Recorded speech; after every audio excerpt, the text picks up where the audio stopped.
সমস্যা কি আপনার? প্রতিদিন এভাবে ফলো করেন কেন মেয়েকে? লোকে কি ভাববে? আপনার জন্য তো দেখছি এখন ঘর থেকে বের হওয়া দুষ্কর হয়ে উঠেছে। আগে আপনি নিমির বাসায় জ্বালাতেন, আর এখন রাস্তাঘাটে। ইন্দুপ্রভার কথায় লোকটার মধ্যে কোনো ভাবান্তর হলো না, বরং লোকটা ইন্দুপ্রভার হাতে থাকা বাজারের ব্যাগটা নিজের হাতে নিয়ে ইন্দুপ্রভার হাত ধরে হাঁটতে লাগলো। ইন্দুপ্রভার রাগ সপ্তম আকাশে। এই লোক কি কিছুই বুঝে না? লোকজন কিভাবে আর চোখে তাকিয়ে আছে, সেদিকে কি লক্ষ্য আছে তার? ইন্দুপ্রভা লোকটার থেকে নিজের হাত ছাড়ানোর চেষ্টা করতে লাগলো, কিন্তু ফলাফল শূন্য। বাড়ির মোড়ে আসতেই লোকটা ইন্দুপ্রভার হাত ছেড়ে দিয়ে বলে, নাও এখন বাসায় যাও। আর হ্যাঁ, বাসা থেকে একা একা বের হবা না, সাথে ছোট ভাই বা আন্টিকে নিয়ে আসবা। আর তা না হলে আমাকে ফোন দিবা। আমার ফোন নাম্বার আছে না তোমার কাছে? আরে ধুর, আমিও না থাকবে কি করে? কাল তো নতুন সিম কিনেছি, বাকি 10টা সিম তো তোমার ব্লক লিস্টে। এই, তুমিও সিম চেঞ্জ করেছো তাই না?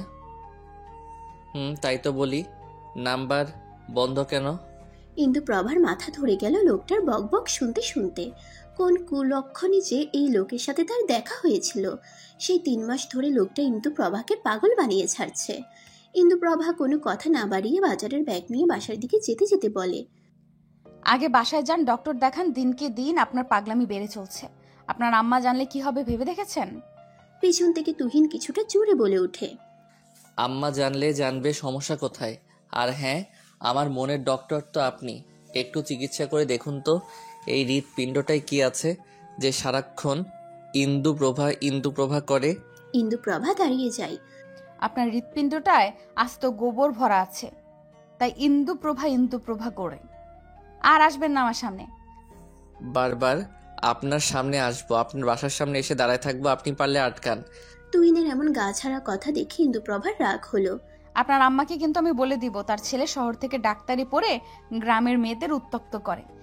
তুহিন ভ্রুকুটি করে জিজ্ঞেস করে, আমি আর কাকে উত্তক্ত করছি? এই যে, আমি আপনার বারণ করার পরেও আমার পেছন পেছন রোজ আসেন, বাসার সামনে দাঁড়িয়ে থাকেন। আপনার জন্য যে গ্রামের সবাই আমাদের দিকে আঙুল তুলবে, এটা কি ভেবে দেখেছেন একবারও? তাহলে আমার আম্মাকে তোমাদের বাসায় পাঠাই।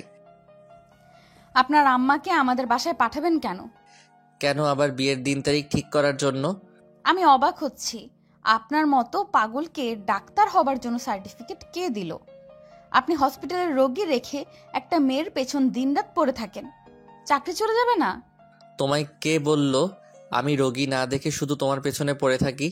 রোগী দেখা শেষ করেই তোমায় দেখতে আসি, আবার যখন সময় হয় তখন চলে যাই। এতে কি লাভের লাভ কিছু হচ্ছে? লাভ লোকসানের কথা এত ভাবলে হয় না, কখনো কখনো ক্ষতি করেও লাভ পাওয়া যায়। লাভ মিন্স লাভ। ক্ষতিই হবে শুধু, লাভ কখনোই হবে না। ইন্দুপ্রভা থেকে পজিটিভ সাড়া কখনোই পাবেন না। তাই বলছি, অযথা আমার পেছন ঘোরা বাদ দিন। আমি কার পেছন ঘুরবো কি ঘুরবো না সেটা কি তোমার থেকে শুনে করতে হবে? পুচকি একটা মেয়ে, তার আবার এত কঠিন মন। পুচকিদের থাকে নরম সফট একটা মন। যাও, বাসায় যাও। ইন্দুপ্রভা তপ্ত শ্বাস ফেলে বাসায় চলে আসে। তুহিন যতক্ষণ ইন্দুপ্রভাকে দেখা যায় ততক্ষণ তাকিয়ে থাকে। ইন্দুপ্রভা চোখের আড়াল হতেই তুহিন চলে আসে। ইন্দুপ্রভা বাসায় আসতেই তার মা মনোয়ারা বেগম মেয়ের হাত থেকে বাজারের ব্যাগটা হাতে নিয়ে বলে, এত দেরি হলো কেন রে ইন্দু? পাড়ার মোড়ে ছেলেগুলো কি আজকেও উত্ত্যক্ত করেছিল? ইন্দুপ্রভা বারান্দায় থাকা বেঞ্চে বসে উনা দিয়ে শরীরের ঘাম মুছতে মুছতে বলে, না না মা, এখন আর ছেলেগুলো উত্ত্যক্ত করে না, ভালো হয়ে গেছে। মনোয়ারা বেগম মেয়ের মাথায় হাত বুলিয়ে বলে, খুব কষ্ট হয় তোর, তাই না ইন্দু, এই সংসার চালাতে? আজ তোর বাবা বেঁচে থাকলে এত কষ্ট আমাদের করতে হতো না। ইন্দুপ্রভার মাথা থেকে মায়ের হাত সরিয়ে হাতের উল্টো পিঠে চুমু খেয়ে বলে, না মা, কোনো কষ্ট হয় না। মুখে যতই বলিস কষ্ট হয় না, আমি তো জানি, আমি তো মা, তোর মনের কষ্টটা তো বুঝি। সারাদিন স্কুলে ক্লাস করিয়ে আবার টিউশনি করানো, নিজের জন্য তো সময়ই নেই তোর। সময় নেই কে বলেছে? এই যখন সারাটা রাত তোমায় জড়িয়ে ধরে ঘুমাবো, এইটাই তো সারাদিনের ক্লান্তি এক নিমেষেই শান্তিতে পরিণত করে দিবে। আচ্ছা ওঠ, যা ফ্রেশ হয়ে আয়, খাবার বাড়ছি, খেতে হবে তো। ইন্দুপ্রভা মাথা নাড়িয়ে গোসলখানায় যায়। গোসল করতে হবে, সারাদিনের ধুলো ময়লা সব উড়ে এসে শরীরে ভিড়েছে। এই স্মৃতি, দাঁড়াও তো, তোমার কাছে ইন্দুর নাম্বার আছে, দাও তো আমায়। হসপিটালে যাওয়ার পথে হঠাৎ রাস্তায় ইন্দুর ফ্রেন্ড স্মৃতিকে দেখে কথাটা বলে ওঠে তুহিন। স্মৃতি তুহিনকে দেখে স্মিত হেসে বলে, আসলে ভাইয়া, ইন্দুর নাম্বারটা আমার কাছে নেই। তুহিন দুহাত বুকে গুজে শটান হয়ে দাঁড়িয়ে বলে, দেখো স্মৃতি, মিথ্যা বলো না। জানো না মিথ্যা বলা মহাপাপ। তোমার মতো এত সুইট মেয়ে মিথ্যা বলবে আমি কল্পনা তো ভাবতে পারিনি। ছে। ভাইয়া, ইন্দু আপনাকে তার নাম্বার দিতে না করেছে। যদি জানে আমি আপনার নাম্বার দিয়েছি, তাহলে আমার সাথে ফ্রেন্ডশিপ নষ্ট করে দিবি ইন্দু। আরে ছোট প্যাকেট জানবে না, তুমি দিয়ে যাও। ইন্দু বুঝতে পারবে না যে নাম্বার তুমি দিছো। সত্যি তো ভাইয়া? সত্যি। 0179, এটা ইন্দুর নাম্বার। ভাইয়া, ইন্দু যেন খুনা করে টের না পায়, আমি দিছি। নিশ্চিন্তে বাড়ি যাও, চিল করো, ইন্দু জানবে না। আচ্ছা ভাইয়া, আমি আসি। তুহিন নাম্বারটা ইন্দু প্রভা লিখে ব্ল্যাক ইমোজি দিয়ে সেভ করে। এবার জ্বালাতে পারবে ফোন দিয়ে। আর যদি এই নাম্বার ব্লক করছে তাহলে সোজা বাসায় গিয়ে ইচ্ছে মতো বকে আসবে হার্টলেস মেয়েটাকে। কি রে, তুই কই? রাত তো অনেক হলো, বাসায় আসবি কখন? হসপিটালে নিজের কেবিনে বসেছিল তুহিন। মায়ের ফোন আসতেই ফোন রিসিভ করে কানে নিতেই কথাটা বলে উঠে তনয়া বেগম। তুহিন কাঁধের সাথে ফোন চেপে এক হাত দিয়ে ফাইল চেক করতে করতে বলে, মা তুমি খেয়ে ঘুমিয়ে পড়ো, আসতে লেট হবে। আর দরজা লাগিয়ে ঘুমিয়ে পড়ো। আমার কাছে এক্সট্রা চাবি আছে যাওয়ার জন্য। প্রতিদিন রাতে এত লেট করিস কেন বলতো? চিন্তা হয় বাপ, বিয়েটি করে নে, আর এই চিন্তা থেকে মুক্তি দে আমায়। আশ্চর্য মা, আমি এখনো ছোট, বিয়ের বয়স হয়নি, আর তুমি বিয়ের কথা বলছো? এটা কোনো কথার কথা বললা তুমি? মারবো এক চর। বিয়ের বয়স হয়নি বলে ছেলের। এই শোন, তোর যেই বয়স তখন তোর বাপ এক বাচ্চার বাপ ছিল। হয়েছে মা, রাখো, আমার কাজ আছে, তুমি খেয়ে ঘুমাই পড়ো। কথাটা বলে তুহিন ফোন কেটে দেয়। ফোনের স্ক্রিনে মায়ের নাম্বারের নিচে ইন্দুর নাম্বার দেখে কোনো কিছু না ভেবে ফোন দিয়ে ফেলে। ইন্দু প্রভা ব্যালকনির রেলিংয়ে দু হাত ভর দিয়ে রাতের আকাশে জল করতে থাকা তারাগুলোর দিকে তাকিয়ে আছে। জীবনের হিসাব মিলছে না তার। জীবন তাকে কোথায় থেকে কোথায় নিয়ে আসলো 2 বছরের মাথায়। যেই মেয়ে কষ্ট কি সেই জিনিসটাই বুঝতো না, আর সেই মেয়ে আজ পুরো সংসারের বোঝা মাথায় নিয়ে চলে। যে মেয়ে কখনো বাবা মাকে ছেড়ে বাড়ির বাহিরে বের হয়নি, সেই মেয়ে সারাদিন বাহিরে কাজের সন্ধানে এদিক ওদিক ছোটাছুটি করছে। আজ খুব বাবার কথা মনে পড়ছে। বাবা নামক ছায়াটা মাথার উপর না থাকলে বোঝা যায় জীবন কত কঠিন। বাবার মুখটা বড্ড ভেসে আসছে চোখের সামনে। এই তো সেদিন বুকে জড়িয়ে ধরে মাথায় চুমু খেয়ে বলল, 2 দিন পরে ফিরে আসবো মা, তখন তোমায় বইমেলায় নিয়ে যাব। 2 দিন চলে গেল, বাবাও ফিরে আসলো, কিন্তু জীবিত নয়, মৃত। নানি অ্যাক্সিডেন্ট কেড়ে নিল একটা সুখী পরিবারের সব সুখ এক মুহূর্তে। কথাটা মনে পড়তেই শরীর কেঁপে উঠল ইন্দুর। গলা ধরে আসলো, চোখ বেয়ে গড়িয়ে পড়লো কয়েক ফোঁটা অশ্রু। রাত অনেক হয়েছে, কাল যেতে হবে স্কুলে। কথাটা চট করে মাথায় আসতেই রুমের দিকে পা বাড়াতেই হাতে থাকা ফোনটা বেজে উঠে ইন্দুর। ফোনের স্ক্রিনে অচেনা নম্বর দেখে আর রিসিভ করলো না। পরপর 2 বার ফোন আসায় ফোনটা রিসিভ করে কানে নিতেই ওপাশ থেকে গম্ভীর কণ্ঠ ভেসে আসলো, ঘুমাওনি নিশ্চিত? তাহলে ফোন ধরতে এত দেরি হলো কেন? ইন্দু প্রভা কানের থেকে ফোনটা সামনে এনে নাম্বারটা ভালো করে দেখে। লোকটা তার নাম্বার কোথায় পেল আবার? আপনি আমার নাম্বার কোথায় পাইছেন? প্রশ্নকারী যখন প্রশ্ন করে তখন উত্তর দিতে হয়, পাল্টা প্রশ্ন করতে হয় না। টিচার হয়েও এই কথাটা জানো না? না, জানি না। নাম্বার কই পাইছেন? আপনার জ্বালায় অতিষ্ঠ আমি, বুঝতে পারেন না? আর কখনো ফোন দিবেন না বলে রাখলাম। এভাবে কথা বলো কেন? একটু সফটলি কথা বলো, আবেগ দিয়ে। আমার মনে এত আবেগ নাই, বুঝছেন? ফার্দার আর কল দিবেন না। অবশ্যই কল দিব।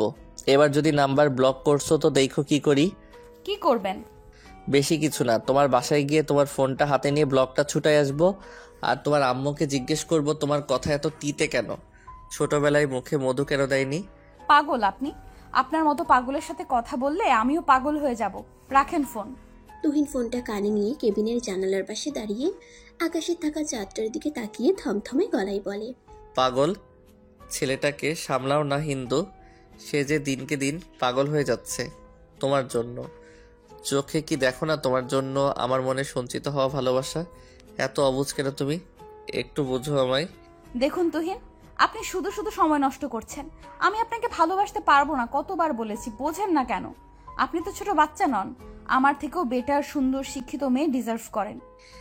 এই মেয়ে, আমি কখনো বলছি তোমার থেকে বেটার সুন্দর শিক্ষিত মেয়ে চাই আমার? আমার শুধু এই ইন্দুপ্রভাকে চাই, তার মন আমি ঠিক জয় করে নিব। ভালোবেসেছি তোমায় ছেড়ে দেওয়ার জন্য নয়, বুঝলে? রাখি এখন, কাল আবার ফোন দিব, রিসিভ করবে কেমন? শুভরাত্রি। কথাটা বলে তুহিন ফোন কেটে দেয়। ইন্দু তপ্ত শ্বাস ফেলে নাম্বারটা ব্লক লিস্টে রেখে দেয়। এই ছেলের জন্য না জানি কি প্রবলেম তাকে ফেস করতে হয় আল্লাহই জানে। পরপর দুটো লম্বা শ্বাস নিয়ে ব্যালকনি থেকে রুমে চলে আসে। এবার না ঘুমালেই নয়। ভাই আর মায়ের জন্য অনেক কিছু করা বাকি। তাদের সুস্থ লাইফের জন্য নিজেকে ঠিক রাখতে হবে।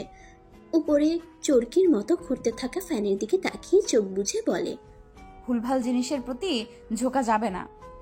এরা হচ্ছে ইন্দুপ্রভার জন্য নিষিদ্ধ। সবার জীবনে বিয়ে সংসার একমাত্র লক্ষ্য থাকে না, কারোর কারোর জীবনে এইসব ব্যতীত অনেক লক্ষ্য থাকে। তুহিন, আপনি যে ফুল ভেবে কাটায় হাত দিচ্ছেন, এটা আজ না বুঝলেও একদিন ঠিক উপলব্ধি করতে পারবেন। তখন নিজেকে কি করে ক্ষমা করব? আপনাকে বারংবার বোঝাচ্ছি, ইন্দুর জীবনে কোনো ছেলের প্রবেশ নিষিদ্ধ। সে বিয়ে সংসার করতে পারবে না, এইসব যে তার করতে নেই, তবুও বোঝেন না কেন আপনি? সকালের ঝলমলে রোদ জানালা ভেদ করে রুমে ঢুকে সোজা ইন্দুর চোখে মুখে উপচে পড়ছে। বিরক্তিতে চোখ মুখ কুচকে ফেলে ইন্দু। চোখ বন্ধ রেখেই বলে, দেখ ইলিয়াস, মায়ের খেতে না চাইলে তাড়াতাড়ি জানালার পর্দাটা টেনে দে। আমি উঠলে কিন্তু মাইর দিব। এখনো পর্দাটা সরাইনি, যার কারণে চোখে মুখে রোদ এখনো লাগছে। কি হলো ইলিয়াস, বলছি তো পর্দাটা টেনে দিতে। সাত সকালবেলা প্রতিদিন এমন করিস কেন? কথাটা বলে চোখ খুলে রেগে সামনে তাকাতেই দেখে তুহিন জানালার সামনে ওকে দুহাত গুজে দাঁড়িয়ে আছে। তুহিনকে এই মুহূর্তে তার রুমে দেখে যেন ইন্দু ভূত দেখার মতো চমকে উঠল। চোখ দুটো ভালো মতো কষলে আবার সামনে তাকায়। সত্যিই তুহিন এটা। সহসা বিছানা থেকে নামলো ইন্দু, তুহিনের সামনে দাঁড়িয়ে বলে, এই আপনি আমার বাসায় আসছেন কেন? তুহিনের সোজা সাপটা কথা। ফোন কোথায় তোমার? আমার ফোন যেখানে খুশি সেখানে থাকুক। আপনি আমার বাসায় এসেছেন কেন? তার উপর আমার বেডরুমে। ম্যানার্স শেখেননি? মা মা, এই ছেলে আমার রুমে আসলো কি করে? বাসায় ঢুকতে দিছো কেন অপরিচিত ছেলেকে? মেয়ের ডাক শুনে হুড়মুড়িয়ে রুমে ঢুকে মনোয়ারা বেগম। মনোয়ারা বেগমকে দেখে তুহিন বলে, দেখছেন আন্টি, বলেছিলাম ইন্দু আমার সাথে রুট ব্যবহার করবে, দেখলেন তো তাই করলো। এখন আবার বলছে আমি নাকি অপরিচিত। আন্টি, আমি কি অপরিচিত আপনিই বলেন?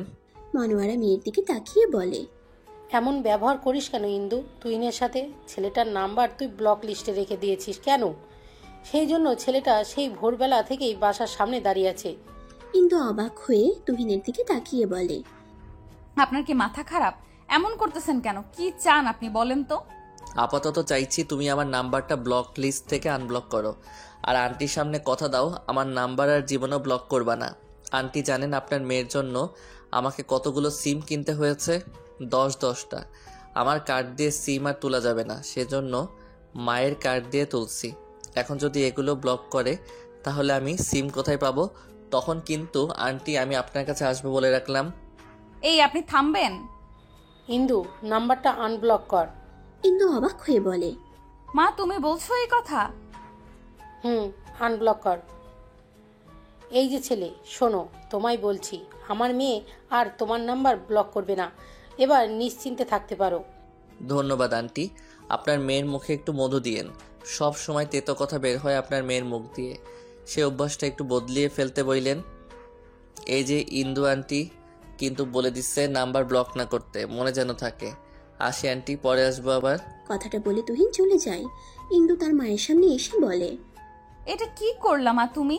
আমি বিভিন্ন উপায় ছেলেটার থেকে নিজের পিছু ছোটানোর চেষ্টা করছি, আর তুমি আরো সুযোগ করে দিলে। 3 মাস ধরে তো চেষ্টা করলি, পিছে ছোটাতে পারলি? তাই বৃথা চেষ্টা করে কী লাভ আছে বল? ছেলেটা তো ভালোবাসে তোকে, ভালোবাসা তো অন্যায় নয়। প্রায় দেখি ছেলেটা বাসার সামনে দাঁড়িয়ে থাকে। ভালোবেসে দেখ, ছেলেটা তো মন্দ নয়। মা, তুমি এসব বলছো? আর কেউ না জানুক, তুমি তো জানো এসব ভালোবাসার সংসার ইন্দুর জন্য নয়। এইসব নিয়ে অন্যকে মিথ্যা স্বপ্ন দেখানোর মানে নিজের সাথে সাথে অন্য একটা মানুষকে ঠকানো। আমি পারবো না এটা। প্লিজ মা, তুমি এটা করতে বলো না আমায়। সবটা তুহিনকে খুলে বল। সত্যিকারের অর্থে ভালোবাসলে তুহিন তোর সব জেনেই তোকে ভালোবাসবে। দুর্বল জায়গায় মানুষকে দেখাতে নেই মা, তাহলে তারা আরো বেশি করে সেখানে আঘাত করে। আমার স্কুলের সময় হয়ে এসেছে, খাবার দাও, আমি ফ্রেশ হয়ে আসছি। কথাটা বলে ইন্দু চলে যায় ওয়াশরুমে। মনোয়ারা বেগম অসহায় হয়ে মেয়ের যাওয়ার পানি চেয়ে থাকে। মেয়ে তার বাস্তবতা দেখতে দেখতে এখন সবকিছুতেই বাস্তবতা খুঁজে। একটা মেয়ের পেছনে আর কত ঘুরবি তুই? এখন যা শুরু করেছিস সেটাকে তো ছ্যাঁচড়ামি বলে তুহিন। মেয়েটা তোকে ভালোবাসবে না বুঝিস না কেন? হসপিটালে নিজের কেবিনে বসেছিল তুহিন। হঠাৎ এমন কথা শুনে সামনে তাকিয়ে দেখে তার ফ্রেন্ড নীলা। ব্রুকুচকে বলে, নক করে আসতে হয় জানিস না? নীলা তুহিনের সামনে গিয়ে বলে, না জানি না, তুই যা শুরু করেছিস এবার অন্তত থাম। কি শুরু করছি? 3 মাস ধরে একটা মেয়ের পেছনে পড়ে আছিস, এবার মেয়েটাকে রেহাই দে। ও ছাড়া কি আর মেয়ে নেই দুনিয়ায়? ওকেই পছন্দ করতে হলো তোর? আমি কাকে পছন্দ করব না করব সেটা তোর দেখার বিষয় না, কাজে ফোকাস কর। সেম টু ইউ, কাজে ফোকাস কর, ওই মেয়ের পেছনে না ঘুরে। ওই মেয়ে কি? ওর নাম আছে, নাম ধরে ডাকতে না পারলে ওই মেয়ে ও বলবি না। মাথাটা একদম খেয়ে ফেলেছে ওই মেয়ে, ওই ইন্দুপোভা, তাই না? এর জন্যই ফ্রেন্ডদেরকে সময় দিতে পারিস না। সকাল সন্ধ্যা তোর জন্য আমরা ওয়েট করেছিলাম, রেস্টুরেন্টে তুই না এসে কি করলি? ইন্দুর কাছে চলে গেলি। বাহ! আমি আগেই বলেছিলাম যেতে পারবো না। কেন যাবি না? ওর মধ্যে কি এমন আছে যা আমার মধ্যে নেই? নৈশব্দে হাসলো তুহিন। এই তো লাইনে এসেছিস। ইন্দুর সাথে কখনো নিজেকে কম্পেয়ার করিস না। ইন্দুকে কারোর সাথে কম্পেয়ার করা যায় না। সে আমার, ইন্দু একান্তই আমার। আর তোকে আগেও বলেছি, তুই জাস্ট ফ্রেন্ড আমার, এর থেকে বেশি আমার কাছে কিছু আশা বা এক্সপেকটেশন রাখিস না। সবুজ তোকে খুব ভালোবাসে, ছেলেটাকে বোঝার চেষ্টা কর। আমিও তো তোকে ভালোবাসি, আমাকে একটু বোঝার চেষ্টা কর। আমি ইন্দুকে ভালোবাসি। আর আমি তোকে। তুই যদি এমন করতে থাকিস, নীলা সত্যি হসপিটালটা ছাড়তে হবে আমার। আমি চাই না তোর সাথে খারাপ ব্যবহার করতে। আশা করি তুই চাইবি না আমি হসপিটালটা ছেড়ে চলে যাই। কথাটা বলে তুহিন কেবিন থেকে বেরিয়ে যায়। একটা অপারেশন আছে, অপারেশনটা তার হাতেই হবে, সেজন্য প্রিপেয়ার্ড হতে হবে। নীলা তুহিনের যাওয়ার পানে তাকিয়ে থাকে। অজান্তেই দুফোঁটা অশ্রু গড়িয়ে পড়ল গাল বেয়ে। আমরা এমন মানুষকে ভালোবেসে ফেলি যার মনে অন্যের বসবাস থাকে। ভালোবাসার এত কষ্ট কেন? এত পীড়া দেয় কেন? সহ্য হয় না। আজ স্কুল অন্যান্য দিনের চাইতে তাড়াতাড়ি ছুটি দেওয়া হয়েছে। কাল এক্সাম সিট ফেলবে, সেজন্য ইন্দু স্কুল থেকে বেরিয়ে সোজা নিমির বাসায় চলে যায়। নিমি এবার ক্লাস 5-এ পড়ে। নিমিদের বাসায় গিয়ে কলিং বেল বাজাতেই নিমির মা দরজা খুলে দেয়। ইন্দু সৌজন্যের একটা হাসি দিয়ে বলে, নিমি কোথায়? নিমির মা নীলিমা হেসে বলে, সে তোমার জন্য পড়ার টেবিলে বসে অপেক্ষা করছে। ইন্দু নিমির রুমে ঢুকে দেখে নিমি খুব মনোযোগ সহকারে কিছু একটা আঁকার চেষ্টা করছে। ইন্দু এগিয়ে গিয়ে দেখে নিমি তার ম্যামকে আঁকার চেষ্টা চালাচ্ছে। ইন্দু হেসে নিমির থেকে ড্রয়িং খাতাটা নিয়ে বলে, নিমি, আমি দেখতে কি এমন? নিমি উৎফুল্ল নিয়ে বলে, ম্যাম, সুন্দর হয়েছে না? অনেক সুন্দর হয়েছে, তবে আমার পাশে এই লোকটা কে? নিমি ড্রয়িং খাতাটা ইন্দুর হাত থেকে নিয়ে বলে, এটা তো তুহিন ভাইয়া। মুহূর্তেই ইন্দুর মুখে রাগ স্পষ্ট হলো। ড্রয়িং খাতাটা শব্দ করে বন্ধ করে বলে, বই বের করো। নিমি বই বের করলে ইন্দু তাকে পড়াতে আরম্ভ করে। 3 মাস আগে নিমিকে পড়ানোর জন্য এসেছিল এই এলাকায়। তখনও চিনত না ইন্দু কোনটা নিমিদের বাসা। ফ্রেন্ডদের থেকে জেনেছিল যে নিমির টিউটর লাগবে। ঠিকানাও নিয়েছিল, কিন্তু নিমি আর তুহিনদের বাসা পাশাপাশি হওয়ায় ভুল করে তুহিনদের বাসায় নক করে ফেলেছিল ইন্দু। হঠাৎ কলিং বেলের আওয়াজ পেয়ে তুহিন এগিয়ে গিয়ে দরজা খুলে সামনে অপরিচিত একটা মুখ দেখে থমকে যায়। গোল জামা পরিহিত মেয়ে, চুলগুলো খোপা করা, কপালের মাঝ বরাবর কালো তিল, মুখে রয়েছে ঘামের ছিটে ফোঁটা। এতেই যেন মেয়েটাকে লাগছে অপসরি। মেয়েটার থেকে চোখ সরানো যেন দুষ্কর হয়ে যায়। তুহিনকে এভাবে তাকিয়ে থাকতে দেখে ইন্দু গলা ছেড়ে কেশে নেয়। এটা কি নিমিদের বাসা? তুহিন চোখ বন্ধ করে জোরে নিঃশ্বাস নিয়ে বলে, এটা নিমিদের বাসা না, পাশের বাসাটা নিমিদের। কিন্তু আপনি কে? ও সরি, আসলে আমি বুঝতে পারিনি, দুঃখিত। কিন্তু আপনি কে? নিমির নতুন টিউটর। নাম কি আপনার? জি। কানে কম শোনেন নাকি? বলেছি আপনার নাম কি? সেটা আপনাকে কেন বলবো? আচ্ছা, না বললেন জেনে নিব। পড়ালেখা করেন কোন ক্লাসে? ইন্দুর রাগ উঠে গেল। লোকটা এত কথা জিজ্ঞেস কেন করছে? ইন্দু প্রশ্নের কোনো উত্তর না দিয়ে সোজা নিমিদের বাসায় চলে আসে। সেই থেকে রোজ নিমিদের বাসায় আসার সময় গেটের সামনে দাঁড়িয়ে থাকতো, কথা বলার জন্য চেষ্টা করত, কিন্তু ইন্দু তুহিনকে ইগনোর করে চলে আসতো। কাছের কিছু ফ্রেন্ডরা নিমির থেকে বাসার ঠিকানা, নাম কি করে সব জেনেছে। সেই থেকে লোকটা পেছনে পড়ে আছে। ভালোবাসি বলে বলে পাগল করে ফেলছে। কতবার ইন্দু বলেছে যে সে তাকে ভালোবাসে না, এমনকি মিথ্যাও বলেছে যে ইন্দু অন্য কাউকে ভালোবাসে, তার বিয়ে ঠিক হয়েছে। ছেলেটা সেই মিথ্যাও ধরে ফেলছে। ম্যাম, অঙ্ক করা শেষ। হঠাৎ নিমির কথাই ঘোর ভাঙে ইন্দুর। খাতাটা নিয়ে অঙ্কগুলো দেখে আর কিছুক্ষণ পড়িয়ে বাসায় চলে আসে। আজকাল তোকে এত অন্যমনস্ক লাগে কেন তুহিন? কিছু হয়েছে?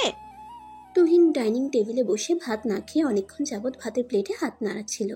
সেটা দেখে তুহিনের মা তনয়া বেগম কথাটা বলে ওঠে।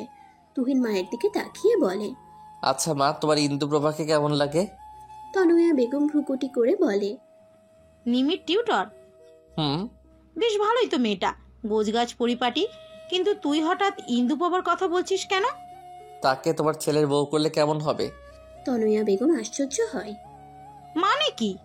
ইন্দুপ্রভাকে তুই বিয়ে করতে চাইছিস? মা, আই থিঙ্ক তোমার আপত্তি থাকার কথা নয়। আমার আপত্তি নেই। তাহলে মা, ইন্দুর বাসায় প্রস্তাব নিয়ে যাও। সে না হয় যাব, কিন্তু কোনো কিন্তু নয় মা, দেখতেছো তো আমি ঠিক মতো খাওয়া দাওয়া করি না, অন্য মনস্ক হয়ে থাকি। তুমিই তো বললা। দেখো, চোখের নিচে মেয়েদের মতো ডার্ক সার্কেল হয়ে গেছে। তুমি তো সেদিন বললা বিয়ে দিবা, তাহলে? আচ্ছা বাপ, আমি কালই যাব ইন্দুর বাসায়। শুধু গেলেই হবে না মা, ইন্দুকে রাজিও করাতে হবে তোমার। সে কি? আমি কেন রাজি করাবো? ইন্দু আমায় বিয়ে করতে রাজি না মা। তুমি তাকে বোঝাবা, রাজি করাবা। আমি কিন্তু ইন্দুকে না পেলে দেবদাস হয়ে যাব মা। তখন কিন্তু কেঁদে কেটেও আমায় রোমিও বানানো যাবে না। আচ্ছা আমি দেখছি, তুই আগে খেয়ে নে। আসসালামু আলাইকুম ভাবি, আমি তুহিনের মা। চিনেন তো তুহিনকে? মনোয়ারা বেগম সালামের জবাব দিয়ে সৌজন্যমূলক হাসি উপহার দিয়ে দরজা ছেড়ে সরে দাঁড়ায় তুহিনের মাকে ভেতরে ঢুকতে দেওয়ার জন্য। তুহিনের মা ভেতরে ঢুকে। মনোয়ারা বেগম তনয়া বেগমকে সোফায় বসতে বলে কিচেন রুমে গিয়ে হালকা নাস্তার ব্যবস্থা করতে নিলে তনয়া বেগম বাধা দেয়। মনোয়ারা বেগমের হাত ধরে বলে, আপা, আপনার সাথে আমি কিছু কথা বলতে এসেছি। বলুন, কি কথা আপা? তনয়া বেগম কিভাবে শুরু করবেন বুঝতে পারছেন না। বেশ খানিকটা সময় হাঁসফাঁস করে বলে, আপা, ইন্দুপ্রভাকে আমি আমার তুহিনের জন্য নিতে চাইছি।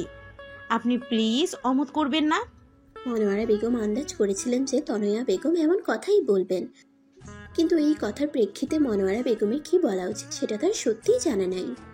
অতঃপর কিছু বলার জন্য উদ্যত হলে রুম থেকে ইন্দু বেরিয়ে এসে বলে, মাফ করবেন আন্টি, আপনার ছেলেকে বিয়ে করা আমার পক্ষে সম্ভব নয়। আপনার ছেলেকে আগেই বলে দিয়েছি, তবুও যে কেন বেহায়ার মতো আপনাকে পাঠালো আমার মাথায় আসছে না। কথাটা তনয়া বেগমের গায়ে লাগলেও ছেলের জন্য শুয়ে নিল। মুখে হাসির আভা ফুটিয়ে বলে, আমার ছেলেকে বিয়ে করতে তোমার অসুবিধা কোথায় ইন্দু? একটা ছেলেকে বিয়ে করতে হলে যা যা গুণ থাকা লাগে সে সবই তো আমার ছেলের আছে। ইন্দু তনয়া বেগমের দিকে তাকিয়ে গম্ভীর কণ্ঠে বলে, আপনার ছেলেকে আমার পছন্দ না আন্টি, আপনি প্লিজ এটা নিয়ে আর বাড়াবাড়ি করবেন না। আপনার ছেলেকে আমি বিয়ে করব না। আই হোপ আপনি আপনার ছেলেকে বোঝাবেন আমাকে যেন আর বিরক্ত না করে, কারণ ব্যবহারেই বংশের পরিচয় আন্টি। আশা করি বুঝতে পারছেন কি মিন করছি। তনয়া বেগম তবদা খেয়ে যায়। আমার ছেলেকে কেন পছন্দ না তার একটা রিজন দাও ইন্দু। যদি যুক্তিসঙ্গত হয় তাহলে আমি তোমায় কথা দিচ্ছি আর কখনো আমার ছেলে তোমার সম্মুখে আসবে না। ইন্দু ভড়কে যায়। কি রিজন দিবে? তুহিন যথেষ্ট ভালো ছেলে, তাকে অপছন্দ করার রিজন নাই বলতে গেলে। ইন্দুকে চুপ থাকতে দেখে তনয়া বেগম ফের বলে ওঠে, কি হলো, চুপ হয়ে গেলে যে? রিজন দাও। ইন্দু তার মায়ের দিকে একবার তাকিয়ে ফের তনয়া বেগমের দিকে তাকিয়ে বলে, আন্টি রিজন নেই আমার কাছে, এটা সত্যি, কিন্তু ফোর্স করে তো আর সংসার বিয়ে হয় না। আমি মন থেকে আপনার ছেলেকে বিয়ে করতে চাইছি না। আপনি তো চাইবেন না আপনার ছেলের বৈবাহিক জীবনে অসুখী থাকুক। আপনি অন্য কোনো মেয়ে দেখুন আপনার ছেলের জন্য। আমি পারবো না আপনার ছেলেকে বিয়ে করতে। কথাটা বলে ইন্দু নিজের ঘরে চলে আসে। তনয়া বেগম মনোয়ারা বেগমের দিকে তাকাতেই মনোয়ারা বেগম বলে ওঠে, আপা, তুহিনকে আমার মেয়ের জামা হিসেবে ভালোই লাগে, কিন্তু ভালো শুধু আমার লাগলে তো চলবে না, সংসার তো করবে আমার মেয়ে। সে যদি এখন বিয়ে করতে না চায় তাহলে আমি তো জোর করতে পারি না। আপনার কথায় সহমত পোষণ করছি আমি আপা, কিন্তু আমার ছেলেটা তার বাবা মারা যাওয়ার এতগুলো বছর পর মুখ ফুটে এই প্রথম কিছু চেয়েছে আমার কাছে। আমি আশ্বস্তও করেছি ইন্দুকে রাজি করাবো, কিন্তু আপনার মেয়ে তো রাজি হচ্ছে না। আপা, সময় দিন আরও দুজনকে, আমি চেষ্টা করব ইন্দুকে রাজি করানোর। আপা, একটু দেখবেন এই ব্যাপারটা। আজ আসি। কথাটা বলে তনয়া বেগম উঠে চলে যায়। মনোয়ারা বেগম ইন্দুর ঘরে গিয়ে দেখে ইন্দু ব্যালকনিতে বসে আছে। মনোয়ারা বেগম এগিয়ে গিয়ে ইন্দুর কাঁধে হাত রাখতেই ইন্দু তড়িঘড়ি করে বাঁ হাত দিয়ে চোখের কোণে লেগে থাকা অশ্রু মুছে ফেলে। মনোয়ারা বেগম ইন্দুকে নিজের দিকে ঘুরিয়ে বলে, আর কত অশ্রু লোকানোর চেষ্টা করবি? ভালোবেসে ফেলেছিস ছেলেটাকে, স্বীকার করে নিচ্ছিস না কেন? ইন্দু মনোয়ারা বেগমের থেকে নিজেকে ছাড়াতে ছাড়াতে বলে, আমি কেন অশ্রু লুকানোর চেষ্টা করব? আর ওই ছেলেকে আমি ভালোবাসি। নাইস জোকস মা। মনোয়ারা বেগম স্মিত হাসে, মেয়ের মুখের দিকে তাকিয়ে বলে, মাকে মিথ্যা বলাও শিখে গেছিস? আমি তোর মা হই, তুই না। জন্ম আমি তোকে দিয়েছি, তুই না। কোনটা সত্যি বলছিস আর কোনটা মিথ্যে সেটা আমি খুব ভালো করেই টের পাই। ভালোবাসা অপরাধ না ইন্দু। ছেলেটা তোকে ভালোবেসে বিধায় তার মায়েরকে আজ বিয়ের প্রস্তাব দিয়ে পাঠিয়েছে। ইন্দু তাচ্ছিল্যের সুরে বলে, সত্যিটা জানলে মা কখনো আর তার মাকে পাঠাতো না। ভালোবাসা তখন জানলা দিয়ে পালাতো। সবাই এক নাই ইন্দু, তুহিনকে বলে দেখ বিষয়টা। ইন্দু কাটকাট গলায় বলে, কোনো দরকার নেই মা। তাহলে কি এভাবেই চলতে থাকবে জীবন? যেভাবে চলছে চলুক না মা। যখন জীবনের মোড় আসবে তখন আপনা আপনি জীবন থেমে যাবে। মনোয়ারা বেগম ইন্দুর দুগাল ধরে বলে, এভাবে জীবন চলে না মা। মেয়ে হয়ে জন্মিয়েছ, বিয়ে করতেই হবে, আজ না হোক কাল। ইন্দু তার গাল ধরে রাখা মায়ের হাত দুটোর উপর হাত দিয়ে ছলছল চোখে বলে, যে মেয়ে না তার আবার কিসের সংসার, কিসের বিয়ে মা? ভুলে গেছো আমি কি? আমি একটা... পুরো কথাটা আর শেষ করতে দেয় না মনোয়ারা বেগম। মেয়েকে বুকে চেপে ধরে। ইন্দু মায়ের বুকে ঠাই পেয়ে ফুপিয়ে কেঁদে ওঠে। মেয়েকে কি বলে সান্ত্বনা দিবে তার জানা নেই। একটা মূলকে আঁকড়ে ধরে আছে। মেয়ের মাথায় হাত বুলিয়ে বলে, তুই ওটা নোস ইন্দু, কতবার বলবো? তোর সব কিছুই তো আর সব মেয়েদের মতো, তাহলে কেন বারবার নিজেকে এটা বলিস? ইন্দু মায়ের বুক থেকে মাথা সরিয়ে স্মিত হেসে বলে, আমাকে সান্ত্বনা দিচ্ছ মা? সংসার করো আর সান্ত্বনা নিতে ইচ্ছে করে না? বিশ্বাস করো আর সান্ত্বনা নিতে ইচ্ছে করে না? আমি যদি সত্যি মেনে নিতে পারি, তুমি কেন মেনে নিচ্ছ না? আমার যেসব কন্ডিশন তাতে ওটার সাথে তুলনা করা, আর আমি জেনে শুনে একটা ছেলেকে ঠকাতে পারবো না মা। কথাটা বলে ইন্দু আকাশের পানে চায়। পাশের রুম থেকে হঠাৎ ইলিয়াসের ডাক আসতেই মনোয়ারা বেগম শাড়ির আঁচল দিয়ে চোখের পানি মুছে মেয়ের পানে চেয়ে চলে যায়। ইন্দু ব্যালকনির রেলিং ধরে নিচে বসে পড়ে। দম বন্ধ হয়ে আসছে তার। আর 5টা মেয়ের মতো স্বাভাবিক জীবন দিলে কি এমন ক্ষতি হতো স্রষ্টার? যতই নিজেকে শক্ত করে করতে চাই, ততবারই তুহিন নামক ঝড় এসে তাকে নড়বড়ে করে দিয়ে যায়। লোকটার ভালোবাসা স্বীকার করার ক্ষমতা তার নেই। আর লোকটাকে সত্যি বলে দিলে লোকটা নিশ্চয়ই ঘৃণা করবে। আর সবার মতো কথাগুলো ভেবে ইন্দু নীরবে অশ্রু বিসর্জন দেয়। না জানি আর কত কি সহ্য করতে হবে। মা, ইন্দুকে নিশ্চয়ই রাজি করিয়ে ফেলছো, তাই না? তুহিন পরনের এপ্রনটা খুলে মায়ের পাশে সোফায় বসতে বসতে উৎফুল্ল নিয়ে কথাটা বলে। তনোয়ারা বেগম সোফা থেকে উঠতে উঠতে বলে, রাজি হয়নি ইন্দু বাবা, সে বিয়ে করবে না তোকে। মুহূর্তেই চোখ মুখে আধার নেমে আসে তুহিনের। মেয়েটা এমন কেন? মুখে তবুও হাসি এনে তুহিন বলে, আমি বলেছিলাম না মা, ইন্দু রাজি হবে না, রাজি করাতে হবে। তনয়া বেগম ঘুরে ছেলের পানি চেয়ে নির্বিকারে বলে, জোর করে রাজি করানো যায় না তুহিন। ইন্দু ডিরেক্টলি বলে দিচ্ছে যে তোকে ভালোবাসে না, আর বিয়ে তো দূরে থাক। কিন্তু মা, আমি তো ইন্দুকে ভালোবাসি। আমার ভালোবাসার কি মূল্য নেই? তনয়া বেগম ছেলের কাঁধে হাত রেখে বলে, একতরফা ভালোবাসার মূল্য নেই তুহিন। তুই ভালোবাসলেও ইন্দু ভালোবাসে না। ভালোবাসা না থাকলে তো আর সংসার হয় না। তুহিন সোফা থেকে উঠতে উঠতে কাটকাট গলায় বলে, দেখো মা, আমি ঠিক ইন্দুর মন জয় করে নিব, তাকে ঠিক রাজি করাবো আমায় ভালোবাসার জন্য। একদিন সে নিজের মুখে বলবে সে আমায় ভালোবাসে, দেখে নিও। আর কোনো মেয়ে নেই পৃথিবীতে? ইন্দুকে কেন ভালোবাসতে হলো? ভালোবাসা কি আর বলে কই আসে মা? আমার শুধু ইন্দুকে চাই, অন্য কাউকে না। কথাটা বলে তুহিন চলে যায় নিজের রুমে। তনয়া বেগম ছেলের যাওয়ার পানে চেয়ে তপ্ত শ্বাস ফেলে। এই মেয়ে, আমার মায়ের কাছে এটা বলেছো কেন যে তুমি আমায় বিয়ে করতে পারবে না? ইন্দু স্কুলে যাচ্ছিল হেঁটে। হঠাৎ এমন কথা কর্ণকুহর হতে থেমে যায়। পেছনে ঘুরে তুহিনের দিকে চেয়ে বলে, যা সত্যি সেটাই বলছি। আপনাকে কেন আমি বিয়ে করতে যাব? I don't like you. Tuhin দুহাত কোমরে দিয়ে ভ্রুকুটি করে বলে, আই ডোন্ট লাইক ইউ কথাটাকে কি অন্যভাবে বলা যায় না? ডোন্টটা বাদ দিও তো বলতে পারতা যে আই লাইক ইউ। ইন্দু আর কথা বাড়ালো না, সামনে ঘুরে হাঁটতে লাগলো। তুহিন ইন্দুর পেছন পেছন হাঁটতে লাগলো। ইন্দু বুঝেও কিছু বলল না, চুপচাপ চলতে লাগলো। স্কুলের সামনে আসতেই ইন্দু পেছন ঘুরে বলে, এবার চলে যান, আমি স্কুলের সামনে এসে গেছি। এবার চলে যান, আমি স্কুলের সামনে এসে গেছি। আম্মাকে আবার পাঠাবো? এবার আর না করো না প্লিজ ইন্দু। কথাটা কানে আসতেই ঝড়ের বেগে তুহিনের থেকে নিজের হাতটা সরিয়ে নিল ইন্দু। মুহূর্তেই মুখের ভঙ্গিমা চেঞ্জ হয়ে গেল। তুহিনের দিকে তাকিয়ে ঝাঁঝালো কণ্ঠে বলে উঠল, আপনি কি বেহায়া? সামান্য লজ্জা নেই আপনার? গন্ডারের চামড়া নাকি আপনার শরীরে? আপনার মাকে কাল আমি বলে দিয়েছি না আপনাকে বিয়ে করতে পারবো না, তবুও বেহায়ার মতো পেছন ঘোরেন। বাসা থেকে কি এটাই শিখিয়ে দিয়েছে আপনার মা? বেহায়া ছ্যাঁচড়া ছেলে একটা। মিনিমাম লজ্জা থাকলে আমার সামনে আর আসবেন না প্লিজ, এই রিকোয়েস্টটা অন্তত রাখবেন। কথাটা বলে ইন্দু স্কুলের ভেতরে ঢুকে যায়। তুহিন অবাক হয়ে ইন্দুর যাওয়ার পানে তাকিয়ে থাকে। কোথায় যেন পড়েছিল তুহিন। যা তোমার তা তোমারই থাকবে দিন শেষে, আর যা তোমার না সেটা শিকলে বেঁধে রাখলেও দিন শেষে তা তোমার হবে না। কথাটা তাহলে হুবহু মিলে যাচ্ছে। ইন্দু কি তাহলে দিন শেষে আমার হবে না? কথাটা মনে আসতেই বুকটা বিষাদে ভরে গেল তুহিনের।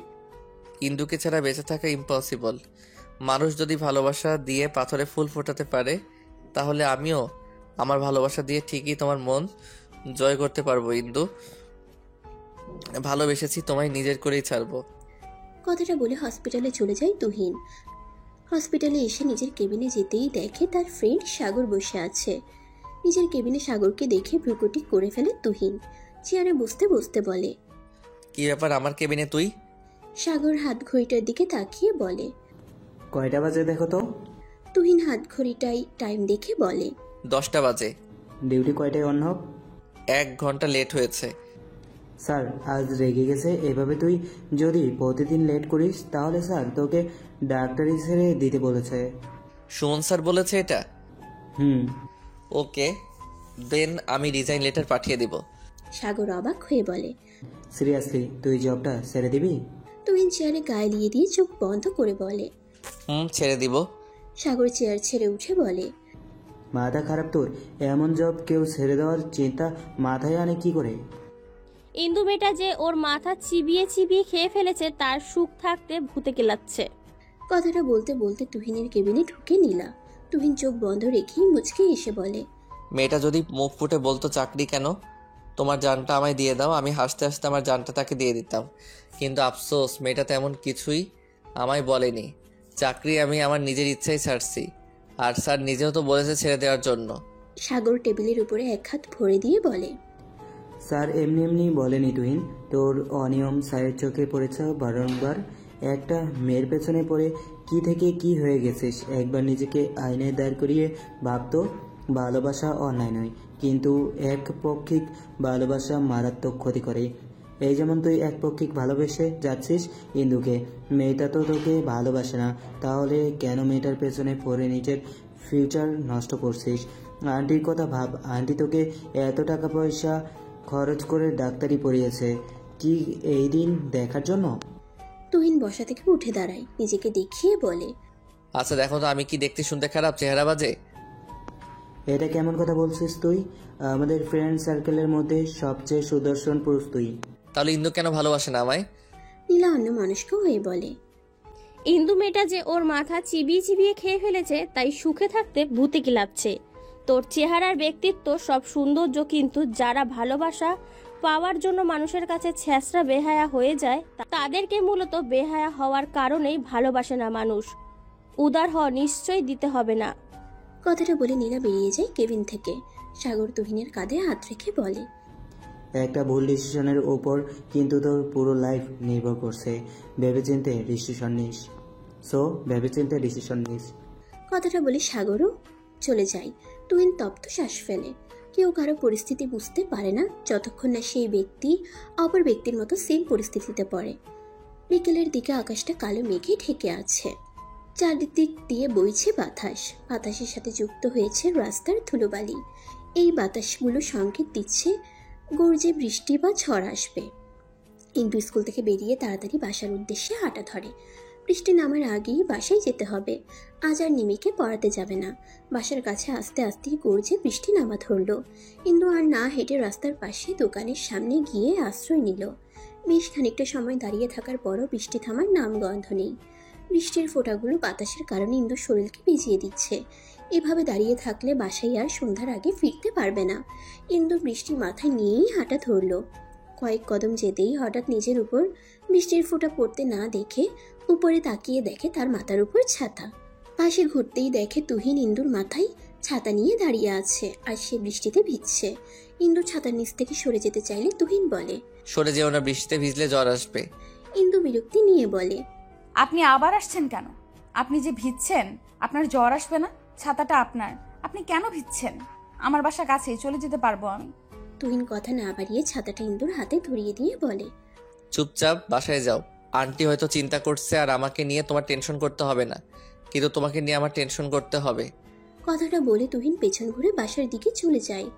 ইন্দু তুহিনের যাওয়ার পানে তাকিয়ে বলে, আমায় কেন ভালোবাসতে গেলেন তুহিন? আমার সত্যিটা জানলে মানতে পারবেন তো? তখন কষ্ট ঘৃণা লাগবে না? আকাশটা আজ মেঘলা, কালো মেঘগুলো উড়ে চলেছে আকাশ জুড়ে। দুদিন আগেও তো আকাশ ঠিক ছিল, সব স্বাভাবিক ছিল। আজ হঠাৎ কেন যে সকালটা এভাবে শুরু হলো কে জানে। ইন্দু রেডি হয়ে নিল, ডাইনিং টেবিলে গিয়ে খাবারটা চটপট খেয়ে কাঁধে ব্যাগটা নিয়ে বেরিয়ে পড়লো। হেঁটে যেতে বেশি সময় লাগে না স্কুলে, তাই ইন্দু হেঁটে যাচ্ছে। হাঁটার মাঝে বারবার মনে হচ্ছে এই বুঝি কোথাও থেকে হুট করে তুহিন এসে ইন্দুর পাশে পায়ে পা মিলিয়ে হাঁটবে। বারংবার আশেপাশে তাকালো, ফলাফল শূন্য। তুহিনের ছিটে ফোটাও নেই। নিজের কার্যকর্ম দেখে নিজেই বিরক্ত ইন্দু প্রভা। লোকটাকে মিস করতে শুরু করলো নাকি ইন্দু? হাতে থাকা ফোনটাই একবার সময় দেখে তাড়াতাড়ি হাঁটা ধরলো। স্কুলে এসে নিজের ক্লাসে চলে গেল ক্লাস নিতে। ক্লাসে মন বসছে না ইন্দুর, কিছু একটা শূন্যতা অনুভব করছে। কালো আকাশটার মতো তার মনটাও কেমন যেন হয়ে যাচ্ছে। ক্লাস থেকে বেরিয়ে করিডোরে এসে দেওয়াল ঘেঁষে দাঁড়ালো। 3 তলার উপর থেকে নিচের দিকে তাকিয়ে কিছু দেখতে লাগলো। এর মধ্যে কখন যে পাশে তার কলিগ সিয়াম এসে দাঁড়িয়েছে ইন্দু বুঝতে পারেনি। হঠাৎ কাশির আওয়াজে ইন্দুর ধ্যান ভাগে। পাশে তাকিয়ে সিয়ামকে দেখে ভরকে যায়। ইন্দুকে ভরকে যেতে দেখে সিয়াম বলে, রিল্যাক্স ইন্দু, তুমি এখানে অন্যমনস্ক হয়ে দাঁড়িয়েছিলে, তাই আসলাম। অন্য কিছু নিয়ে কি চিন্তিত তুমি? ইন্দু মুচকি এসে বলল, না না, তেমন কিছু না, আসলে মাথাটা ধরেছে অনেক, তাই আর কি। সিয়াম কিছুক্ষণ চুপ রইল, কিছু একটা ভেবে বলল, একটা কাজ করা যায় ইন্দু, পাশেই একটা ক্যাফে আছে, ওখানে দারুণ কফি পাওয়া যায়, তোমার মাথা ব্যথা গায়েব হয়ে যাবে। সিয়ামের কথাটা মন্দ লাগলো না ইন্দুর কাছে। এখন একটা কফিরই ভীষণ দরকার। ইন্দু ক্লাস থেকে নিজের ব্যাগটা নিয়ে ক্যাফের উদ্দেশ্যে হাঁটা ধরলে পেছন থেকে সিয়াম ডেকে ওঠে। ইন্দু পেছন ঘুরে জিজ্ঞাসু দৃষ্টিতে তাকালে সিয়াম গালভরা হাসি উপহার দিয়ে বলে, তোমাকে এটার সন্ধান দিলাম আমি, আর আমাকে না নিয়েই চলে যাচ্ছ? ইন্দু স্মিত এসে বলে, সরি, আসলে ভুলে গেছি আপনাকে ডাকতে। সেটাই দেখলাম, তাই নিজেই পিছু ডেকে চলে আসলাম। তাহলে যাওয়া যাক ক্যাফেতে। ইন্দু মাথা নাড়িয়ে হাঁটা ধরল। বুকের মাঝে কেমন যেন চিনচিন ব্যথা অনুভব হচ্ছে। কাজে মন বসলো না। এখন অর্ধেক রাস্তায় এসে আর ক্যাফেতে যেতে ইচ্ছে করছে না। কাউকে ভীষণ মিস করছে, কিন্তু কাকে? আনমনে হাঁটতে হাঁটতে ক্যাফে অবধি চলে আসলো। ক্যাফের সবার লাস্টে থাকা একটা ফাঁকা বেঞ্চে গিয়ে বসে পড়লো সিয়াম আর ইন্দু। সিয়াম ওয়েটারকে ডেকে 2টো কফি অর্ডার দিয়ে বকবক করতে লাগলো। ইন্দুর বিরক্ত লাগছে, তবুও ভদ্রতার খাতিরে চুপ রইল। ওয়েটার কফি দিয়ে গেলে ইন্দু সেটা মুখে নিয়ে সামনে তাকাতেই তুহিনকে দেখতে পেয়ে মুখে এক চিলতে হাসি ফুটে ওঠে, কিন্তু পরক্ষণেই হাসিটা মিলে যায়। ঘন অন্ধকার হয়ে যায় মুখখানা। তুহিনের পাশে অতি সুন্দরী একটা রমণী বসে আছে। তুহিন মুখ নাড়িয়ে কিছু বলছে আর মেয়েটা এক ধ্যানে তাকিয়ে আছে তুহিনের দিকে। ইন্দুর এটা সহ্য হলো না। মেয়েটার উপর না চাইতেও রাগ হলো। কফি আর খাওয়া হলো না ইন্দুর। সিয়ামকে রেখেই হনহন করে বেরিয়ে গেল ক্যাফে থেকে। তুহিন এতটাই মগ্ন ছিল রিপোর্টটার দিকে যে এখানে যে কেউ একজন তাকে জেলাস হয়ে রেগে তারই পাশ কাটিয়ে চলে গেছে সে বুঝতেও পারল না।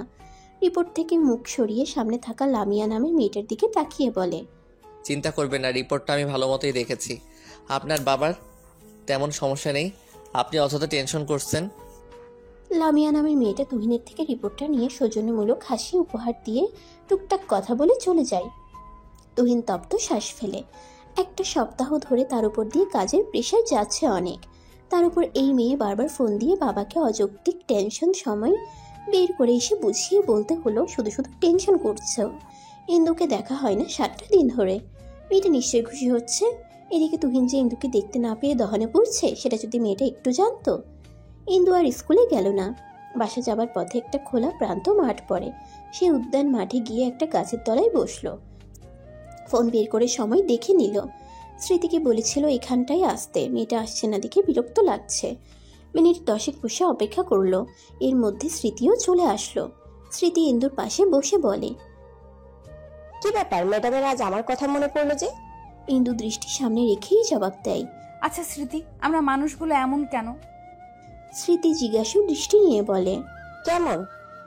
ইন্দু এবার নড়ে চড়ে বসলো, শুকনো ঠোঁটটা জিহ্বা দিয়ে ভিজিয়ে নিল, পরপর লম্বা শ্বাস নিয়ে বলল, প্লিজ খ্যাপাস না আমায়। আচ্ছা বল। আজ তুহিন নামের ছেলেটার সাথে একটা মেয়েকে দেখে বুকের ভেতরটায় কেমন যেন ব্যথা করলো। স্মৃতি স্মিত হাসলো ইন্দুর কথা শুনে, ইন্দুর পিঠে হাত দেয়। স্মৃতি ইন্দুর ভাবসাব দেখে কিছুটা আন্দাজ করতে পেরে বলে, মানুষ বড়ই বিচিত্র প্রাণী, এদের মনে কি থাকে এরা নিজেরাই বুঝতে পারে না। তবে যাই বলিস, তুহিন ছেলেটা কিন্তু দারুণ, অন্যান্য ছেলের থেকে ব্যতিক্রম কিছুটা। মুহূর্তেই ইন্দুর মুখের ভাবভঙ্গি পরিবর্তন হয়ে যায়। মনে পড়ে ক্যাফের ঘটনা। বসা থেকে উঠে দাঁড়ায়, কাঁধের ব্যাগটা শক্ত করে ধরে বলে, সব ছেলে এক, পাতা না পেলেই নতুন মেয়ের পেছন ঘোরা শুরু করে। তুই বাসায় চলে যা। কথাটা বলে ইন্দু হাঁটা ধরে। হঠাৎ রেগে যাওয়ার বিষয়টা বুঝলো না স্মৃতি। এই যে আমরা মানুষকে ভালোবেসে গ্রহণ করতে পারি না, আবার তাদেরকে অন্য কারোর সাথে দেখলে রাগ করে বসি। এই মেয়ে কবে যে নিজের ভালো বুঝবে কে জানে। তুই নাচ তাড়াতাড়ি কাজ সেরে বিকেলেই হসপিটাল থেকে বেরিয়ে পড়ে। ফোনের লক খুলে সোজা ইন্দুর নাম্বারে কল লাগায়। মেয়েটাকে দেখে না 2 দিন ধরে। ইন্দু বিছানায় অন্যমনস্ক হয়ে বসেছিল। ফোনে রিংটোন বেজে উঠাই ফোনের স্ক্রিনে নাম্বারটা ভালো মতো না দেখি ফোন রিসিভ করে হ্যালো বলতেই ওপাশ থেকে তুহিন বলে ওঠে, ইন্দু তুমি কি একটু নিচে আসতে পারবা? আমি তোমার বাসার নিচে দাঁড়িয়ে। ইন্দু বিছানা থেকে উঠে হন্তদন্ত হয়ে ব্যালকনিতে আসে। নিচের দিকে তাকিয়ে দেখে তুহিন ফোন কানে নিয়ে তার দিকে তাকিয়ে আছে। আপনি আসছেন কেন আমার বাসার সামনে? বলেছিলাম না না আসতে। তর্ক করার মুড নেই, নিচে আসো, খুব দরকার। আসতে পারবো না। তেরামি করতেছো কেন? নিচে আসো, 2 দিন দেখিনি, পাগল পাগল লাগছে। ইন্দু ভেঙচি কাটলো। পাগল পাগল লাগবে কেন? ক্যাফেতে কি ভালো লাগেনি? সুন্দরী রমণীর সামনে বসে ড্যাব ড্যাব করে তাকিয়েছিল, ভালো লাগেনি?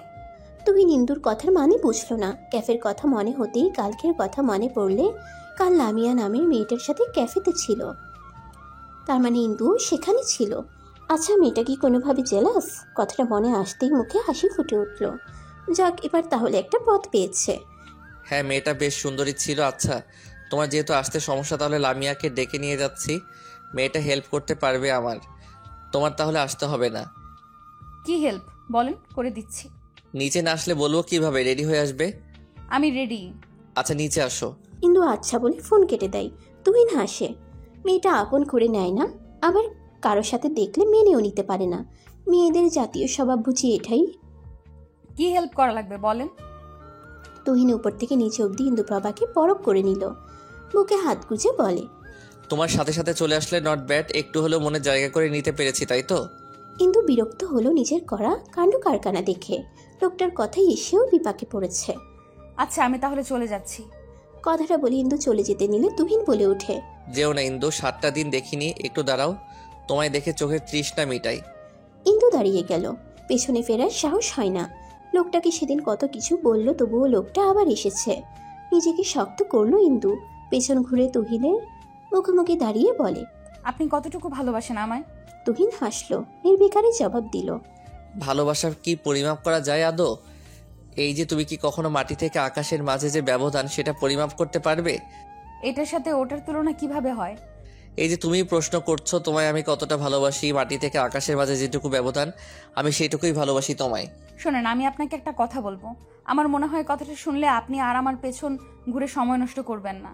তুহিন ভ্রুকুটি করে। কি কথা? কাল ফ্রি আছেন? হ্যাঁ। তাহলে বিকেল 3টায় আমার স্কুলের সামনে দাঁড়িয়ে থাকবেন। আমার ব্যাপারে আপনাকে আমি সব বলবো। এরপর আর জীবনেও আপনি আমার সামনে আসবেন না। তুহিন মুখটা থমথমে করে বলে, তাহলে আর বলার দরকার নেই?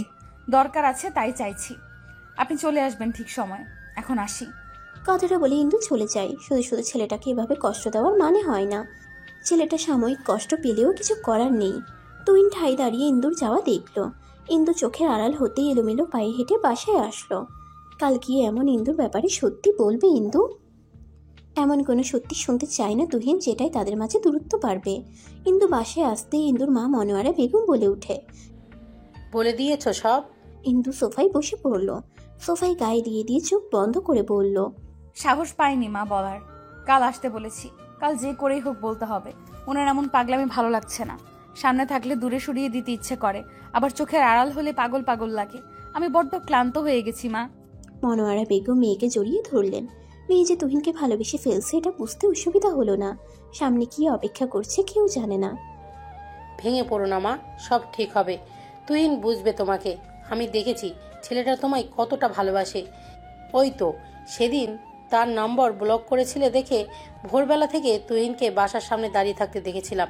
অনেকক্ষণ দেখার পরই আর না পেরে আমি নিজেই চলে যাই নিচে। তুহিনের সামনে দাঁড়িয়ে বলি, তুমিই তুহিন? ইন্দুর মাকে আকস্মিক সামনে দেখে কিছুটা ভরকে যায় তুহিন।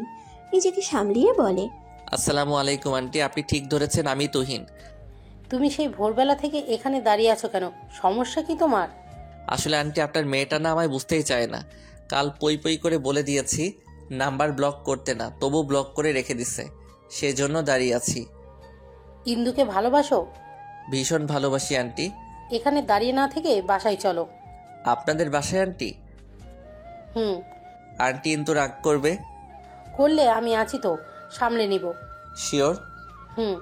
ইন্দু মাথা তুলে তাকাই, মায়ের দিকে তাকিয়ে বলে, মা তুহিন যদি আমায় ঘৃণা করে তখন কি করব আমি? ঘৃণা কেন করবে? আর ঘৃণা করলে বুঝবি তোর মা মিথ্যা ছিল। কেউ কি চাইবে মা সে বাবা মা না হয়ে সারা জীবন পড়ে থাকতে? সবার ভেতরেই বাবা মা হবার ইচ্ছে থাকে, তুহিনেরও আছে। কাল বলে দেখ সত্যিটা, আর এসব নিয়ে টেনশন করিস না। একদম যা হবে ভালোর জন্যই হবে। যা রুমে গিয়ে রেস্ট নে। ইন্দু তপ্ত শ্বাস ফেলে নিজের রুমে চলে গেল। এদিকে তুহিন এক দণ্ড স্থির হয়ে বসে থাকতে পারছে না। ইন্দু কি এমন বলতে পারে, কথাটা বারবার মাথায় ঘুরপাক খাচ্ছে। সময়টা মনে হচ্ছে যেতেই চাচ্ছে না। কোনো রকমে রাত পার করলো তুহিন। সকালে তড়িঘড়ি করে কিছুটা মুখে নিয়ে হসপিটালে গেল। সেখানে হাতের কাজ সেরে দুপুরেই বেরিয়ে পড়ে। ইন্দুর স্কুলের সামনে এসে দাঁড়িয়ে থাকে।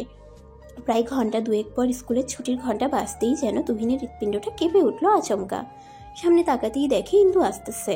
তুহিন এক ঢোক গিলে ইন্দু তুহিনের সামনে এসে দাঁড়ায়। এক পলক তুহিনের দিকে তাকিয়ে চোখ নিচে নামায়।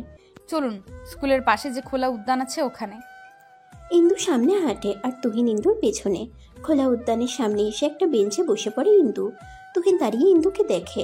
ইন্দু কাঁধে থাকা ব্যাগটা থেকে পানির বোতল বের করে পানি খেয়ে নেয়। ইশারায় তুহিনকে পাশে বসতে বলে। তুহিন চুপচাপ ইন্দুর পাশে বসে। ইন্দু জিহ্বা দিয়ে ঠোঁটটা ভিজিয়ে বলে, তুহিন, আমি আপনাকে আমার ব্যাপারে কিছু বলতে চাই। আপনি তো জানেন মেয়েদের বিষয় সব। পিরিয়ড নামক শব্দটার সাথে তো আপনি পরিচিত। তুহিন মাথা নাড়িয়ে হ্যাঁ বলে। ইন্দু তপ্ত শ্বাস ফেলে আবার বলতে লাগে, আমার বয়স 24 হতে চললো, আমার এখনো পিরিয়ড হয়নি। আই থিঙ্ক আপনি বুঝতে পেরেছেন। আর 4-5টা সাধারণ মেয়ের মতো না। আমাদের সমাজে যাদের পিরিয়ড হয় না তাদের কিসের সাথে তুলনা করে আপনি তো জানেন। বাংলা ভাষায় বলতে গেলে হিজড়া। আমি আপনাকে শুরু থেকেই বুঝিয়ে এসেছি, আপনি বুঝলেন না, তাই আমাকেই বলতে হলো। আমাকে বিয়ে করলে কখনো বাবা হবার স্বাদ গ্রহণ করতে পারবেন না। আর আমি চাইবো না আমার জন্য আপনার ক্ষতি হোক। এই পিরিয়ডই একটা মেয়ের বাচ্চা হওয়ার সক্ষমতা প্রুফ করে। আমার পিরিয়ড হয়নি, আমি মা হতে অক্ষম। আপনি চাইবেন না এমন একটা মেয়েকে ভালোবাসতে বা জীবনসঙ্গী হিসেবে পেতে। তার থেকে পালাতে মিথ্যা বলছে ইন্দু। স্মিত হেসে বলল, মিথ্যা কেন বলছো ইন্দু? আমার থেকে পালাতে? দেখো আমি তোমাকে ভালোবাসি, মিথ্যা বলো না প্লিজ। ইন্দু বসা থেকে উঠে দাঁড়ালো। আমি মিথ্যে বলছি না তুহিন, আমি সত্যি বলেছি। আপনাকে মিথ্যে বলে আমার কি লাভ? আমি সত্যি মা হতে অক্ষম। মা হবার মতো অ্যাবিলিটি আমার নেই। সৃষ্টিকর্তা সেই সুযোগ আমায় দেয়নি। তুহিন নির্বাক, কি বলা উচিত মাথায় আসছে না। মেয়েটা মা হতে অক্ষম? পিরিয়ড না হলে তো মা হওয়া ইম্পসিবল। এমনি অন্য সমস্যা থাকলে চিকিৎসা করে না হয় সারানো যেত, কিন্তু পিরিয়ড এটা কি করে ঠিক করা যায়? আমার না হয় বাচ্চা অ্যাডপ্ট করবো ইন্দু। তুহিনের চোখে মুখে অসহায়ত্ব। ইন্দু তাচ্ছিলের হাসি মুখে এনে বলে, জীবনটা কোনো সিনেমা না বা গল্প না তুহিন। আবেগ দিয়ে জীবন চলে না। বাচ্চা অ্যাডপ্ট আর নিজের বাচ্চা এক হয় কখনো? আমার সমস্যা, আপনার তো না। আপনি অন্য কাউকে বিয়ে করলে বাবা হতে পারবেন, আর আমাকে করতে চাইলে সারা জীবন আফসোস করতে করতে পার করতে হবে। লাস্টবারের মতো কিছু চাইবো, দিবে ইন্দু? ইন্দু ভ্রুকুটি করে বলল, কি? একটুখানি জড়িয়ে ধরতে চাই, প্লিজ না করো না। কথাটা বলে তুহিন ইন্দুর উত্তরের অপেক্ষা করলো না, ইন্দুকে জড়িয়ে ধরলো। ইন্দু চোখ বন্ধ করে ফেললো। 2 ফোঁটা অশ্রু গড়িয়ে পড়লো চোখের কার্নিশ পেয়ে। মিনিট 5 পর তুহিন ইন্দুকে ছেড়ে দিল। ইন্দুর চোখে মুখে আশ্রে পড়া চুলগুলো আলতো হাতে কানের পেছনে গুজে দিয়ে কপালে উষ্ঠ ছুঁয়ে দিয়ে বলে, সাবধানে বাসায় যাবে। ভালো থেকো। কথাটা বলে তুহিন চলে যায়। তুহিনের যাওয়ার পানে ইন্দু তাকিয়ে থাকে। নিজের ভাগ্য নিয়ে আজ নিজেরই উপহাস করতে ইচ্ছে করছে। খুব কান্না করতে ইচ্ছে করছে ইন্দুর। চিৎকার করে কান্না করলে হয়তো মনের ভেতরে থাকা কষ্টগুলো একটু বেরিয়ে আসতো, আর 5টা মেয়ের মতো স্বাভাবিক হলেও তো পারত। তুহিনও বুঝলো না, মা তার মানে ভুল ছিল। তুহিনের ভালোবাসা কর্পূরের মতো উবে গেছে সত্যিটা শোনার পর। কোনো ছেলের পক্ষে তো সম্ভব না এমন মেয়ে বিয়ে করা। তুহিনের দোষ নেই এখানে। কথাগুলো আনমনে ভেবে এলোমেলো পায়ে বাসার পথে হাঁটা ধরল ইন্দু। কয়েকদিন কষ্ট হবে, তারপর সব ভুলে আবার নতুনভাবে বাঁচবে সবাই। চারদিকে আধার নেমে এসেছে। শীতকাল 5টা বাজতে না বাজতেই চারদিকে আধার ঘনিয়ে আসে। মসজিদের মাইক থেকে আজান ভেসে আসছে। খোলা উদ্যান মাঠটায় বসে থাকতে থাকতে কখন যে সন্ধ্যা নেমে এসেছে বুঝতে পারিনি ইন্দু। কাঁধের ব্যাগটা ভালো করে কাঁধে নিয়ে বাড়ির মুখে হাঁটা ধরলো। হাঁটতে গিয়ে বুঝলো তার পা আর চলছে না, ক্রমশ দুর্বল হয়ে পড়ছে। হাঁটার শক্তি পাচ্ছে না। কোনো রকম থেমে থেমে বাসা অবধি চলে হেঁটে আসলো। সদর দরজায় আসতেই দেখে মনোয়ারা বেগম ইন্দুকে দেখা মাত্রই ছুটে চলে আসে। মেয়ের বিধ্বস্ত চেহারা দেখে বুকটা মুচড়ে উঠল। তাহলে কি সে ভুল ছিল? চোখ ফুলে গেছে, দেখেই বোঝা যাচ্ছে অনেকক্ষণ কেঁদেছে মেয়েটা। মনোয়ারা বেগম জড়িয়ে ধরল মেয়েকে। বেশ কিছুক্ষণ জড়িয়ে ছেড়ে দিয়ে মেয়ের মুখ 2 হাতের মধ্যে নিয়ে বলে, এমন বিধ্বস্ত লাগছে কেন? তুহিন ফিরিয়ে দিয়েছে? ইন্দু মুখ থেকে তার মায়ের হাত সরিয়ে বলে, কোন ছেলে এমন মেয়েকে একসেপ্ট করে? কথাটা বলে মনোয়ারা বেগমকে কথা বলার সুযোগ না দিয়ে নিজের রুমে চলে যায় ইন্দু। মেয়েকে একা থাকতে দেওয়া শ্রেয় বলে আর আটকায়নি মনোয়ারা বেগম। ইন্দু রুমে এসে ব্যাগটা টেবিলে রেখে ওয়াশরুমে ঢুকে ক্ষণে ক্ষণে কান্নাগুলো উপচে বেরিয়ে আসতে চাইছে। না, এবার আর কাঁদলো না ইন্দু, যত সম্ভব নিজেকে আটকালো। ঘণ্টাখানেক পর ওয়াশরুম থেকে বের হয়ে সোজা বিছানায় গিয়ে শুয়ে পড়ল। মাথা ধরছে খুব, না ঘুমালে যন্ত্রণাগুলো তাড়া করে বেড়াবে। মনোয়ারা বেগম রাতের দিকে মেয়ের রুমে আসেন খেতে ডাকার জন্য, কিন্তু ইন্দু না করে দেয়, তার খেতে ইচ্ছে করছে না। মনোয়ারা বেগম তপ্ত শ্বাস ফেলে। মেয়েটার জীবনে সুখেরা ধরা দিবে কবে জানা নেই। তুহিনের চোখে অসীম ভালোবাসা দেখেছিল ইন্দুর জন্য, সেগুলো মিথ্যা হয়ে গেল সব তাহলে। May I come in sir? Doctor Suman নিজের কেবিনে বসেছিল। হঠাৎ তুহিনকে দেখে বলে, হ্যাঁ আসো ভেতর। তুহিন ভেতরে আসলো। সুমন চোখের ইশারায় বসতে বলল, স্যার একটা জরুরি কথা বলার ছিল। হ্যাঁ বলো তুহিন। আচ্ছা স্যার, যাদের শারীরিক গঠন মেয়েদের মতো সব কিছু সেম মেয়ে, কিন্তু তার পিরিয়ড নামক জিনিসটা হয় না, এক্ষেত্রে কি কোনো সলিউশন আছে? সুমন ভ্রুকুটি করল, হাতে থাকা কলমটা ঘোরাতে ঘোরাতে বলল, ব্যাপারটা কি বলো তো? আসলে স্যার ব্যাপারটা হলো একটা মেয়ের বয়স, যার বয়স 24, কিন্তু এখনো পিরিয়ড হয়নি। সে কি, ডক্টর দেখানো উচিত ছিল তো। আমার মাথা কাজ করছিল না তখন, তাই ভুলক্রমে জিজ্ঞেস করতে পারিনি। আমার মনে হয় না মেয়েটার কোনো চেষ্টায় বাকি রেখেছে। বাট এই পিরিয়ডটা মূলত 12-13 বছর থেকে শুরু হয়। তখন যদি না হয় তখন ডক্টর দেখাতে হয়। সেখানে মেয়েটার বয়স 24 হয়ে গেছে। নিশ্চয়ই কোনো পথ নেই এখন আর। এটার কোনো চিকিৎসা নেই? আগে মেয়েটার থেকে সব বিস্তারিত জেনে আমাকে জানাও। সলিউশন থাকলে আমি অবশ্যই বলবো। এই পিরিয়ড প্রসেসটা সম্পূর্ণ আল্লাহ তাআলার দান। এমন যদি হতো যে 2-1 বার হয়েছে দেন আর হয়নি, তাহলে না হয় সলিউশন বের করা যেত, কিন্তু তার তো একবারের জন্য হয়নি। ঠিক আছে স্যার, আমি আসি তাহলে। তুহিন কেবিন থেকে বের হয়ে যেটুকু আসার আলো ছিল এখন সেটাও নিভু নিভু। মেয়েটা এতদিন নিজেকে কিভাবে সামলিয়ে এসেছে ভাবতেই তুহিনের বুকটা দুমড়ে মুচড়ে উঠল। এই একটা কারণে মেয়েটা তাকে অ্যাভয়েড করলো। হসপিটাল থেকে বেরিয়ে এক নির্জন রাস্তায় গিয়ে ধপ করে বসে পড়ল তুহিন। সে কোনো মতেই ইন্দুকে ছাড়তে পারবে না। সে তো ইন্দুকে ভালোবেসেছে, মাঝপথে ছেড়ে দেওয়ার জন্য না। কোনো একটা রাস্তা তার নিজেরই বের করতে হবে। কথাগুলো ভেবে বসা থেকে উঠে বাসার দিকে হাঁটা ধরল। বাসে এসে ফ্রেশ হয়ে মায়ের রুমে গেল। তুহিনের মা বালিশে কাবার লাগাচ্ছিল। তুহিন পেছন থেকে মাকে জড়িয়ে ধরল। হঠাৎ ছেলেকে জড়িয়ে ধরতে দেখে কিছুটা অবাক হয় তনয়া বেগম। ছেলের মাথায় হাত রেখে বলে, হঠাৎ আজ মাকে জড়িয়ে ধরলি? তুহিন মাথা উঁচু না করেই বলে, কেন, আমি কি জড়িয়ে ধরতে পারি না? অবশ্যই পারিস। মন খারাপ? না, একটা সলিউশন খুঁজছি। কিসের সলিউশন? তুহিন তার মাকে ছেড়ে দিয়ে বিছানায় বসলো। চোখের ইশারায় তার মাকেও বুঝতে বলল। তনয়া বেগম বসে চোখের ইশারায় জিজ্ঞেস করলো। তুহিন তার মায়ের হাতটা ধরে বলে, আচ্ছা মা, একটা মেয়ের যদি পিরিয়ড না হয় তার কি সংসার করা বারণ? তনয়া বেগম অনেকটা অবাক হন ছেলের কথা শুনে। তার ছেলে কখনো এসব কথা বলে না। ছেলের দিকে পলক্ষীনভাবে চেয়ে বলে, হঠাৎ এই কথা কেন বলছিস? আচ্ছা তুমি তো মা, তাই না? তোমার কি মনে হয় পিরিয়ড না হওয়ার পেছনে কি একটা মেয়ের হাত থাকে? অবশ্যই না, এটা সম্পূর্ণ আল্লাহর দান।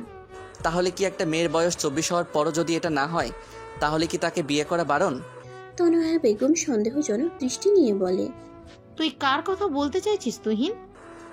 আমার এক পেশেন্টের মা, তার হয়নি পিরিয়ড, কিন্তু তাকে একটা ছেলে পাগলের মতো ভালোবাসে। তার কাছে এটা কোনো বড় সমস্যা মনে হচ্ছে না। তাকে যদি ছেলেটা বিয়ে করে ঘরে নেয় তাহলে কি খুব অন্যায় হবে? ছেলেটা মনে হয় অনেক আবেগপ্রবণ, বাস্তবতা খুব কম জানে। কোনো মা বাবা চাইবে না অমন মেয়ে ঘরের বউ করে নিয়ে, যেখানে সেই মেয়েকে বিয়ে করলে তাদের বংশবৃদ্ধি হবে না, তাদের অস্তিত্ব ওখানে শেষ। কিন্তু ছেলেটা তো অনেক ভালোবাসে মা মেয়েটাকে। সে তো তার ত্রুটিগুলো না জেনেই তাকে ভালোবেসেছে। মেয়েটাকে ছাড়া অন্য কাউকেই সে কল্পনাই করতে পারে না। বাবা মায়ের কি উচিত না ছেলেটার ইচ্ছেটাকে প্রাধান্য দেওয়া? ছেলে যদি জেনে শুনে বা না জেনে শুনে আগুনে হাত দিতে চায় তাহলে বাবা মা অবশ্যই আটকাবে। ছেলেটার উচিত মেয়েটাকে ভুলে যাওয়া। তুই অবাক হয় মায়ের কথা শুনে। তুমি এই কথা বলছো মা? বাই এনি চান্স যদি আমার ছোট বোন থাকতো আর তার যদি এমন সমস্যা হতো, তুমি কি করতা? তার দোষ দিতা? অবশ্যই না। তুই এসব নিয়ে মাথা ঘামাচ্ছিস কেন? এমনি মা, একটা কথা বলবো? বল। আজ তোমাকে অন্যরকম লাগলো মা। হঠাৎ এই কথা কেন? এই যে কি নির্দ্বিধায় বলে দিলে ভুলে যেতে। একটু মেয়েটার জায়গায় নিজেকে বসিয়ে ভাবতে, হয়তো এটা বলতে পারতে না। কথাটা বলেই তুহিন চলে গেল। তনয়া বেগম থম মেরে বসে রইল।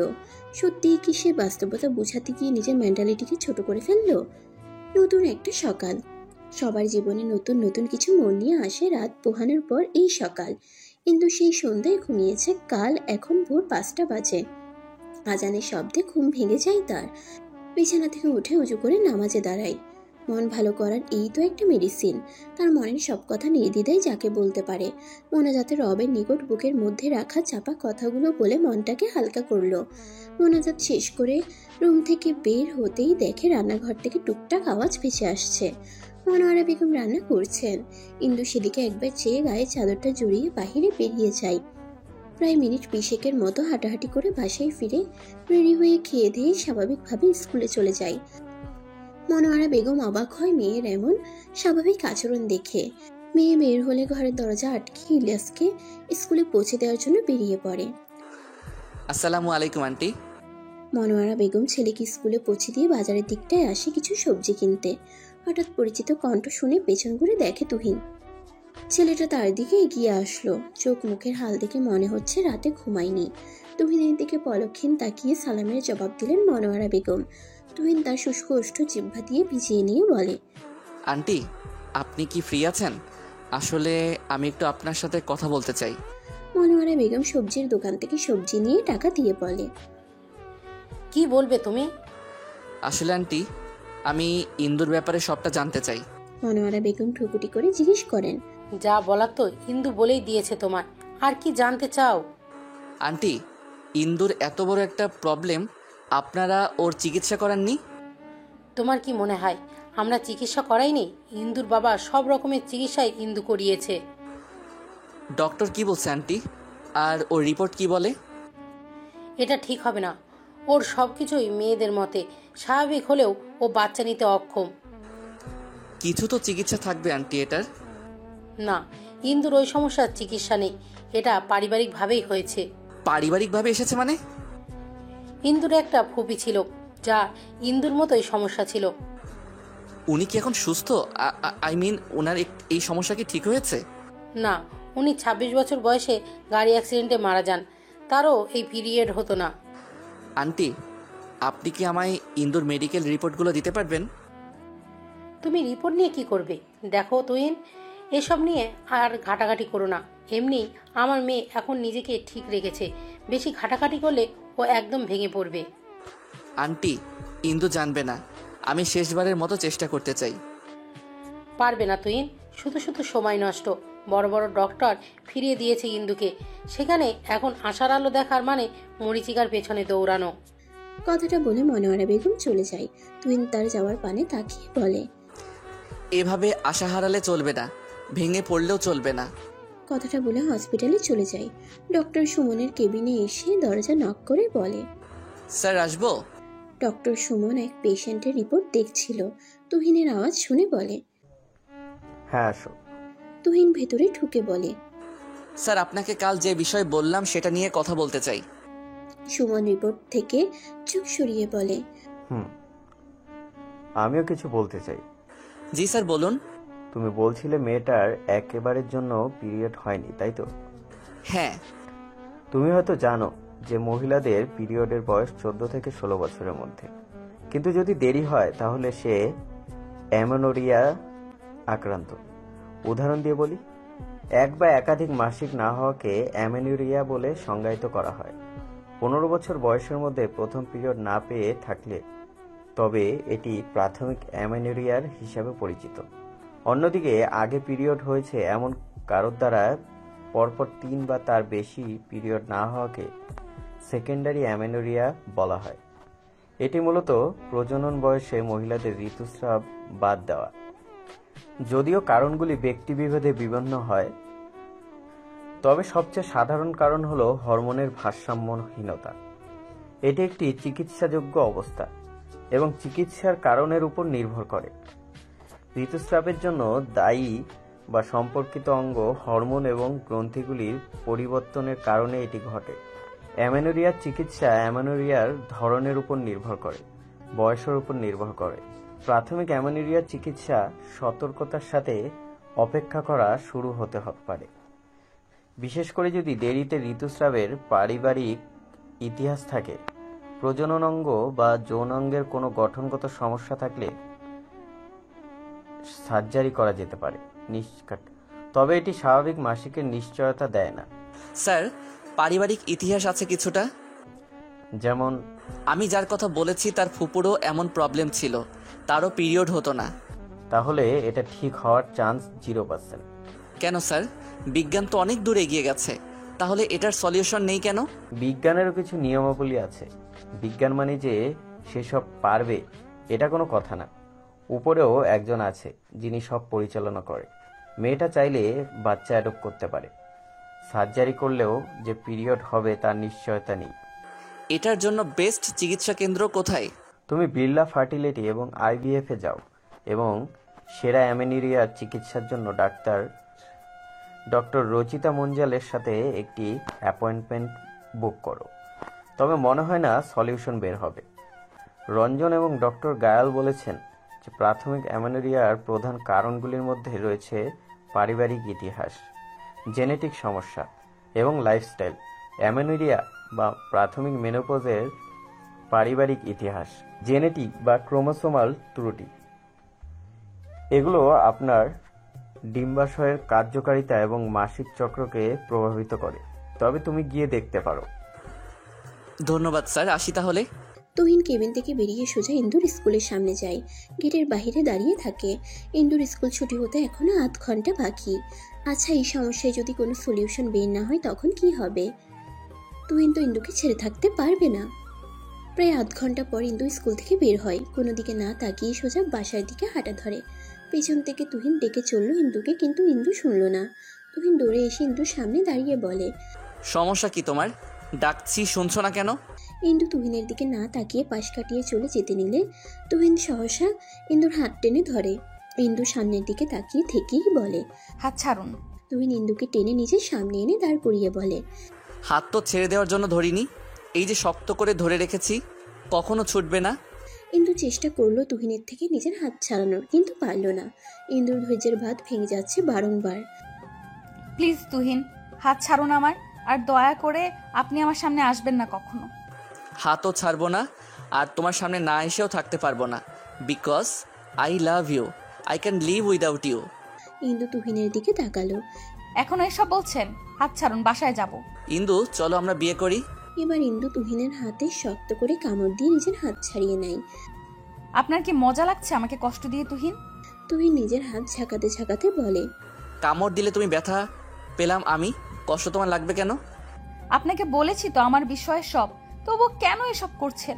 আমার মায়ের কাছে কেন গিয়েছিলেন আমার রিপোর্ট নিতে? এটাতে তো অন্যায় কিছু দেখছি না আমি ইন্দু। আমি তোমাকে ভালোবাসি তোমার ভালোর জন্য, যেটা করা দরকার সেটাই করতে চাইছি। আমার ভালো আমার থেকে কি আপনি বেশি বোঝেন?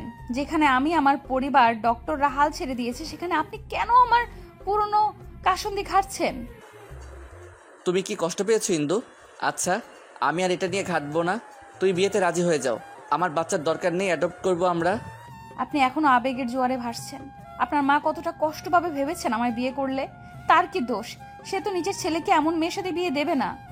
তুহিন ইন্দুর হাত দুটো ধরে বলে, মায়ের কষ্টের কথা ভাবলে ইন্দু, অথচ আমার কষ্টের কথাটা ভাবলে না একবারও? খুব ভালোবাসি তোমায়।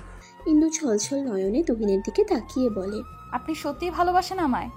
নিজের থেকেও বেশি। আমার জন্য সব করতে পারবেন? জাস্ট মুখ ফুটে কিছু চেয়ে দেখো। তাহলে আমাকে ভুলে যান। আপনি আপনার মায়ের পছন্দের কোনো মেয়েকে বিয়ে করুন। কথাটা বলার সময় ইন্দুর গলা কাঁপছিল। তুহিন তাচ্ছিলের হাসি দিয়ে বলে, নিজের সত্তাকে মানুষ কি করে ভুলে ইন্দু? আমার তো জানা নেই। তুমি আমার সত্তা, তোমাকে ভুলে যাওয়া ইহকালে সম্ভব নয়। মানুষ চাইলে সব পারে, আপনি চেষ্টা করুন, আপনিও পারবেন। তুমি পারবে আমায় ভুলতে ইন্দু? সহসা উত্তর দিতে পারল না ইন্দুপ্রভা। কয়েক সেকেন্ড সময় নিয়ে বলে, হ্যাঁ পারবো, আপনাকেও পারতে হবে। সারা জীবনে সবার জীবনে প্রেম সুখের হয়ে আসে না, আপনারও আসেনি, তাই এটাকে ভুলে যাওয়াই বেটার। তোমার মতো পাষাণ হৃদয় আমার না। তুমি পারলেও আমি পারবো না, আর পারতেও চাই না। আমি তোমার পাশে থেকে তোমাকে প্রতি মুহূর্তে অনুভব করতে চাই। আপনি ভুল মানুষের প্রতি ফিলিংস এনে ফেলেছেন। আপনার তো আমার সত্যিটা জানার পরই উচিত ছিল জীবনে আমার সামনে না আসা। সবাই তো সত্যি জানার পর চলে যায়, আমি সত্যি জানার আগেও ছিলাম, পরেও থাকবো। আমার তোমাকে চাই অ্যাট এনি কস্ট। আর আমার মাকে নিয়ে সমস্যা? ব্যাপার না, ম্যানেজ করে নিব। তখন তুমি না বললে খবর বানিয়ে ফেলবো। বড্ড বোকা আপনি, জানেন সেটা? এই যে তুমি বললে আমি জানলাম। ভালো থাকবেন, আসি। কথাটা বলে ইন্দু চলে গেল। তুহিন ইন্দুর যাওয়ার পানে তাকিয়ে তপ্ত শ্বাস ফেলল। মা, আমি বিয়ে করতে চাই ইন্দুকে, আর সেটা আজই। তনয়া বেগম সোফায় বসেছিলেন। তার সামনাসামনি বসে আছে তুহিন। তুহিনের এমন কথা শোনায় মুহূর্তেই মেজাজ খারাপ হয়ে গেল তনয়া বেগমের। ভুলেও ওই মেয়েকে বিয়ে করার কথা মাথায় আনবে না তুহিন। ওই মেয়ের সাথে তোমার বিয়ে ইম্পসিবল। ওই মেয়ে কখনো মা হতে পারবে না, জানো তো? তুহিন সোফায় বসে সামনে দাঁড়িয়ে থাকা নিমির মায়ের দিকে তাকায়। ভদ্রমহিলা কিছুক্ষণ আগে ফোন দিয়ে জানিয়েছিল ইন্দু আর তার মায়ের কথা কাটাকাটি হয়েছে। ইন্দু এসেছিল নিমিকে পড়াতে। তনয়া বেগম আগেই বসেছিল নিমিদের বাসায়। ইন্দুকে দেখে হাসি মুখে জিজ্ঞেস করে, কেমন আছো ইন্দু? ইন্দু হাসি মুখে জবাব দেয়, আলহামদুলিল্লাহ ভালো আছি। আপনি? আমিও ভালো আছি। তোমার সাথে কিছু কথা আছে। ইন্দু ভ্রুকুটি করে। জি বলুন আন্টি। অনেক তো হলো, আমার ছেলেটা তো তোমায় ভালোবাসে। তুমি কি পারো না তার ভালোবাসা স্বীকার করতে? সহসা ইন্দুর চোখে মুখে কালো আধার ঘনিয়ে আসলো। তনয়া বেগমের দিকে তাকিয়ে তপ্ত শ্বাস ফেলে বলে, আন্টি আমি আপনাকে একটা কথা বলতে চাই। তনয়া বেগম কিছুটা উৎফুল্ল হলো, আগ্রহ নিয়ে বলল, হ্যাঁ বলো, কি বলতে চাও? আন্টি আপনার ছেলেকে বোঝান, আমাকে বিয়ে করলে সে কখনো বাবা হতে পারবে না। কথাটা শোনা মাত্রই তনয়া বেগম যেন আকাশ থেকে টুপ করে পড়ে। ইন্দুর দিকে তাকিয়ে বলে, বুঝলে কি করে তুহিন কখনো বাবা হতে পারবে না? ইন্দু জিহবা দিয়ে ঠোঁট দুটো ভিজিয়ে নেয়, পরপর দুটো ঢোক গিলে বলে, আন্টি মা হতে গেলে যে অ্যাবিলিটিগুলো দরকার হয় সেই অ্যাবিলিটি আমার মধ্যে নেই। আমার আজ অব্দি পিরিয়ড হয়নি। কথাটা যেন ঝংকারে নেই তনয়া বেগমের কানে ঢুকলো। পর মুহূর্তেই মনে পড়লো সেদিন রাতে বলা তুহিনের কথা। তুহিন তার মানে ইন্দুর কথা বলছিল। তুমি কি তাহলে হিজড়া? কথাটা একদম বুকে গিয়ে বিঁধে ইন্দুর। নিমির মা তনয়া বেগমের দিকে তাকিয়ে বলে, ভাবি কি বলছেন এটা? পিরিয়ড না হলে যে সে হিজড়া, এটা কে বলল? কিন্তু এটার কি চিকিৎসা করাওনি? বুঝতে পারছো কত বড় সমস্যার মধ্যে দিয়ে যাচ্ছ তুমি? ইন্দু স্মিত হেসে বলল, জি চিকিৎসা করানো হয়েছে, কিন্তু এটা ঠিক হবে না। আমি আমার বাস্তবতাকে মেনে নিয়েছি। তুহিনকে বোঝাবেন আন্টি, সেও বুঝবে। তনয়া বেগম হন্তদন্ত হয়ে বাসা থেকে বেরিয়ে যায়। নিমির মা ইন্দুর মাথায় হাত বুলিয়ে বলে, তুহিন কিন্তু তোমায় অনেক ভালোবাসে ইন্দু। ছেলেটাই আমায় বলেছে সব তোমার ব্যাপারে। সে এই বিষয়টার জন্য মোটেও ছেড়ে দিবেন না তোমায়। ইন্দু কিছু না বলে চলে গেল নিমিকে পড়াতে। যত তাড়াতাড়ি সম্ভব এই এলাকা তাকে ছাড়তে হবে। নিমির মা ইন্দুর যাওয়ার পানে তাকিয়ে দীর্ঘশ্বাস ফেলে। পরশু তুহিন জানিয়েছিল ইন্দুর ব্যাপারটা। ছেলেটার আকুতি ভরা কণ্ঠ বারবার জানান দিচ্ছিল সে কতটা ভালোবাসে ইন্দুকে। নিমির মা ফোন বের করে তুহিনকে ফোন দিয়ে সব বলে দেয়। তার মতে সামনে ভয়াবহ কিছু অপেক্ষা করছে। দেখো মা, আমার ইন্দুকেই লাগবে, বাচ্চা আমার চাই না। আমি বাচ্চা অ্যাডপ্ট করব। তনয়া বেগম ছেলের সামনে এসে হুঙ্কার দিয়ে বলে, মাথা খারাপ হয়ে গেছে নাকি তোর?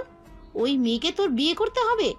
মেয়েটা স্বাভাবিক হলে আমি নিজে হাতে পায়ে ধরে হলেও রাজি করাতাম, কিন্তু এখন আমার হাতে পায়ে ধরলেও আমি তনয়া রাজি হব না।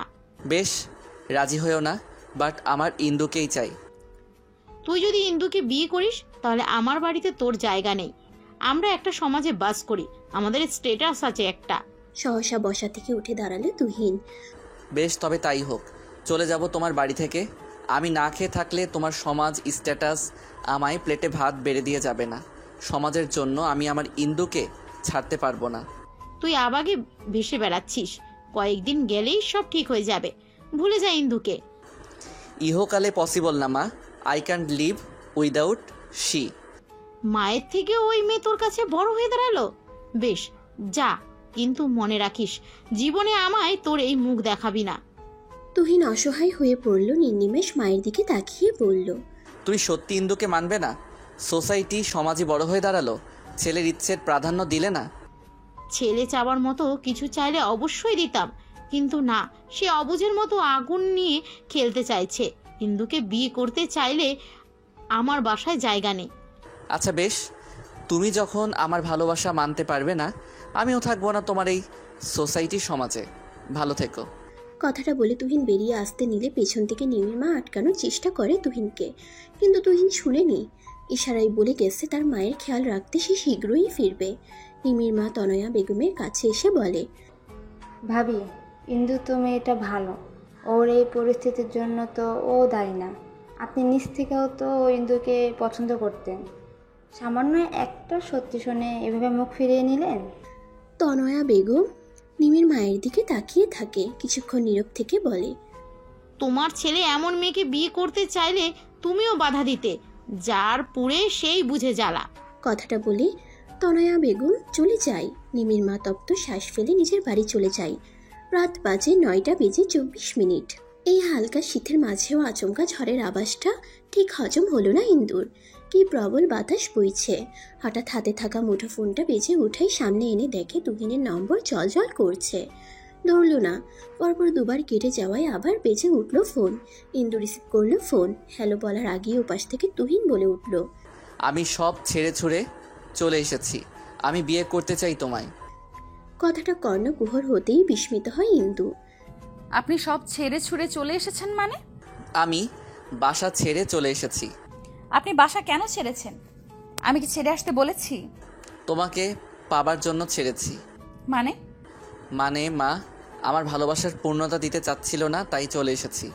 আপনার কি মনে হয় আপনি সব ছেড়ে ছুড়ে চলে আসলে পূর্ণতা পাবেন? ভুল ভাবনা নিয়ে বাসা ছেড়েছেন, বাসায় যান। আচ্ছা আপনি এখন কোথায়? তোমার বাসার নিচে দাঁড়িয়ে আছি। ইন্দু শোনা মাত্রই দৌড়ে জানালার কাছে গিয়ে দেখে ল্যাম্পপোস্টের আলোতে তুহিনকে স্পষ্ট বোঝা যাচ্ছে। ইন্দু তুহিনের পানে এক দৃষ্টি নিয়ে তাকিয়ে বলে, বাসায় যান।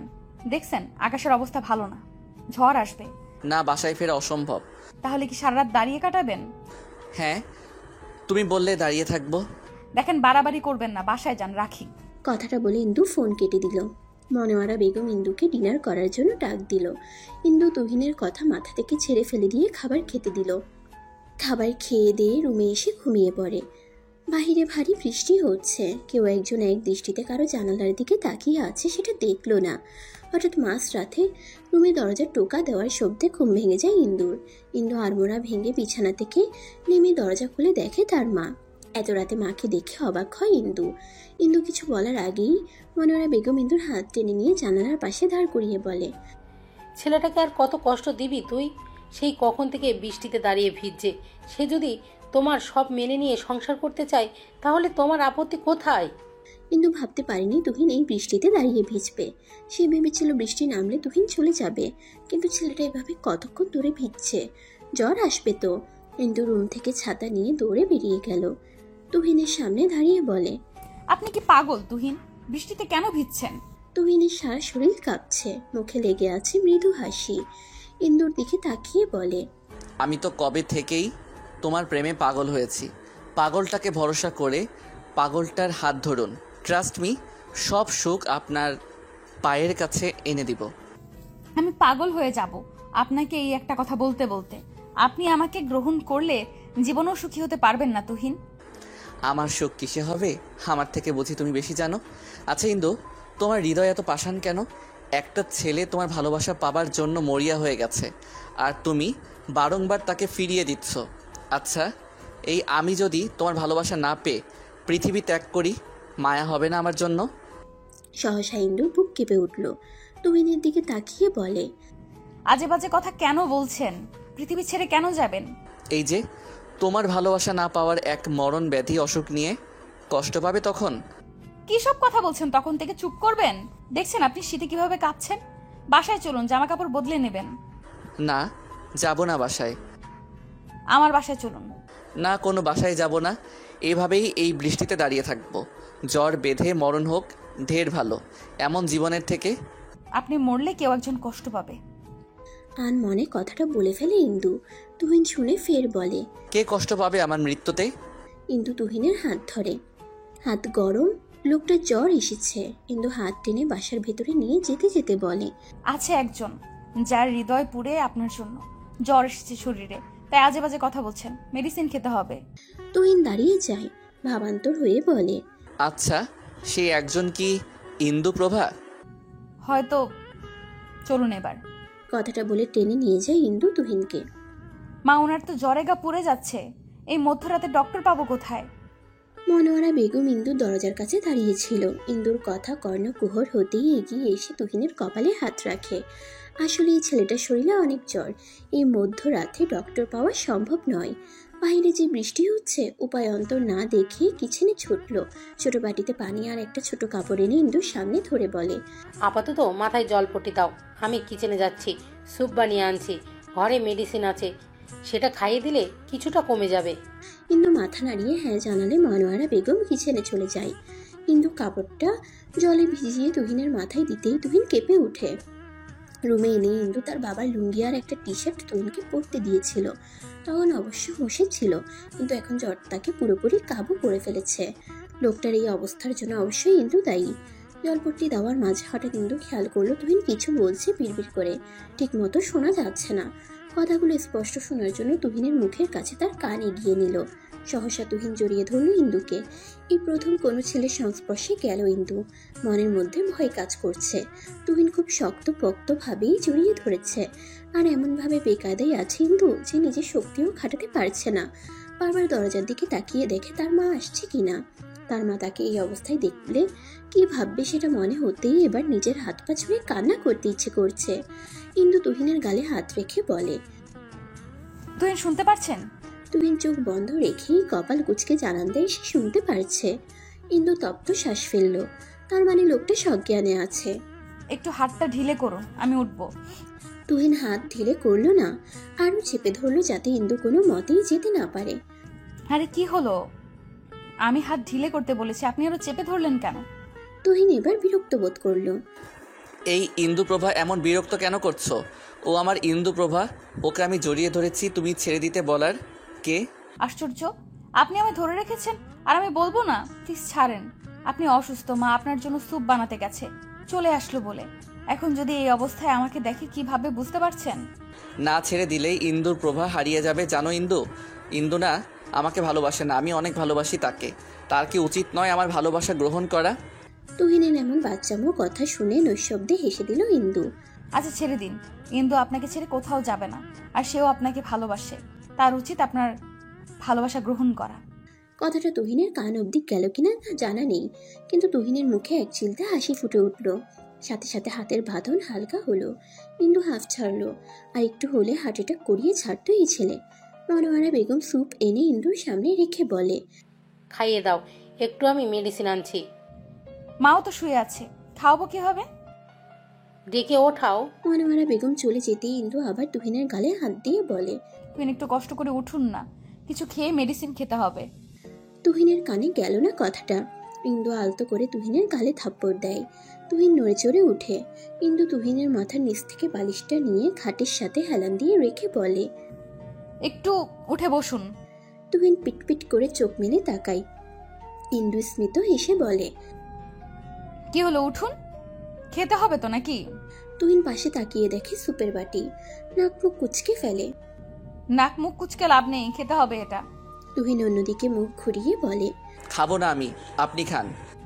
আমার আপনার মতো পচা শরীর না যে বৃষ্টিতে ভিজলাম আর জ্বর বাঁধিয়ে ফেললাম। জ্বর আপনার এসেছে, সেই তো আপনারই খেতে হবে। বললাম তো খাবো না আমি। আমি আপনার না হ্যাঁ শুনতে চাইনি, আমি বলেছি খেতে হবে। উঠুন, না হলে এই গরম স্যুপ শরীরে ঢেলে দিব। হ্যাঁ পারেন তো সেটাই, কাটা গায়ে ক্ষত দিতে। কখনো তো মলম দিতে দেখলাম না। হ্যাঁ, আমি মলম দিতে জানি না। আপনি কেন ক্ষত নিয়ে আসেন? ক্ষতটা অমৃত মনে হয় তাই নিতে আসি বারংবার। তাহলে মলম পাওয়ার বৃথা আশা কেন করেন? মাঝে মাঝে আশা করে ফেলি যদি ম্যাডামের মায়া দয়া হয় এ অধমের উপর। হবে না, সারা জীবন ক্ষতই দিয়ে আসবে। তুহিন অবাক হয়ে বলে, সারা জীবন? ইন্দু স্যুপ খাইয়ে দিতে দিতে বলে, হ্যাঁ সারা জীবন, যতদিন বেঁচে আছি ক্ষতই দিব শুধু। আপনার ক্ষত পাওয়ার খুব ইচ্ছে না? সব মিটিয়ে দেব। তুহিন স্যুপ মুখে নিয়ে হাসি মুখে বলে, আমি অমৃত ভেবে সব সয়ে নিব। সইতে না পারলে খবর আছে তখন। ইন্দু পাশে থেকে যে ক্ষত দিবে তার নির্দ্বিধায় আপন করে নিবে তুহিন। কথার তালে তালে ইন্দু তুহিনকে স্যুপ খাইয়ে দেয়। মনোয়ারা বেগম মেডিসিন এনে ইন্দুর হাতে দিয়ে তুহিনের উদ্দেশ্যে বলে, ভালোবাসা ভালো, কিন্তু অতিরিক্ত ভালোবাসা ভালো নয়। যে ভালোবাসা তোমায় কষ্ট দেয় সেই ভালোবাসা পাওয়ার জন্য মরিয়া হয়ে ওঠো কেন? তুহিন ইন্দুর দিকে তাকিয়ে বলে, কি করব আন্টি বলেন? কিছু মানুষের মন তো পাথরের মতো শক্ত, গলতে সময় লাগে। সেই সময়ের আগেই যদি ছেড়ে দেই তাহলে পাবো কি করে? মনোয়ারা বেগম আর কিছু বলল না। চোখের ইশারে মেয়েকে নিজের রুমে যেতে বলে চলে গেল। ইন্দু মেডিসিনটা তুহিনকে খাইয়ে দিয়ে বলে, এবার ঘুমান, সকাল হতে হতে জ্বর চলে যাবে। কথাটা বলে ইন্দু কাঁথাটা তুহিনের শরীরে দিয়ে দরজা চাপিয়ে চলে যায় মায়ের রুমে। মনোয়ারা বেগম বিছানায় বসে অপেক্ষা করছিল ইন্দুর। ইন্দু আসতেই মনোয়ারা বেগম চোখের ইশারায় পাশে বসতে বলেন। ইন্দু বসে। মনোয়ারা বেগম কথাকে পেঁচিয়ে না বলে সোজা বলে উঠে, তুমি কি এখনো তুহিনকে ফিরিয়ে দেবে? দেখো ইন্দু, নিজেকে তুচ্ছ ভেবো না। তুহিন যদি তোমায় সব মেনে ভালোবাসতে পারে, তুমি কেন পারছো না? আমি মা হিসেবে সাজেশন করব, তুহিন থেকে বেটার কাউকে পাবে না লাইফে। ইন্দুর দৃষ্টি মেঝেতে, জিহ্বা দিয়ে ঠোঁট ভিজিয়ে বলে, তুমি ঠিকই বলেছো মা, তুহিনকে ছাড়া অসম্ভব। তার ভালোবাসার কাছে আমি মাথা নত। তার মতো আমিও হয়তো তাকে এত ভালোবাসিনি। মনোয়ারা বেগম ইন্দুর হাত দুটো নিজের হাতে নিয়ে বলে, তার মানে তুহিনকে ভালোবাসো? না বেশি কি উপায় আছে বলো?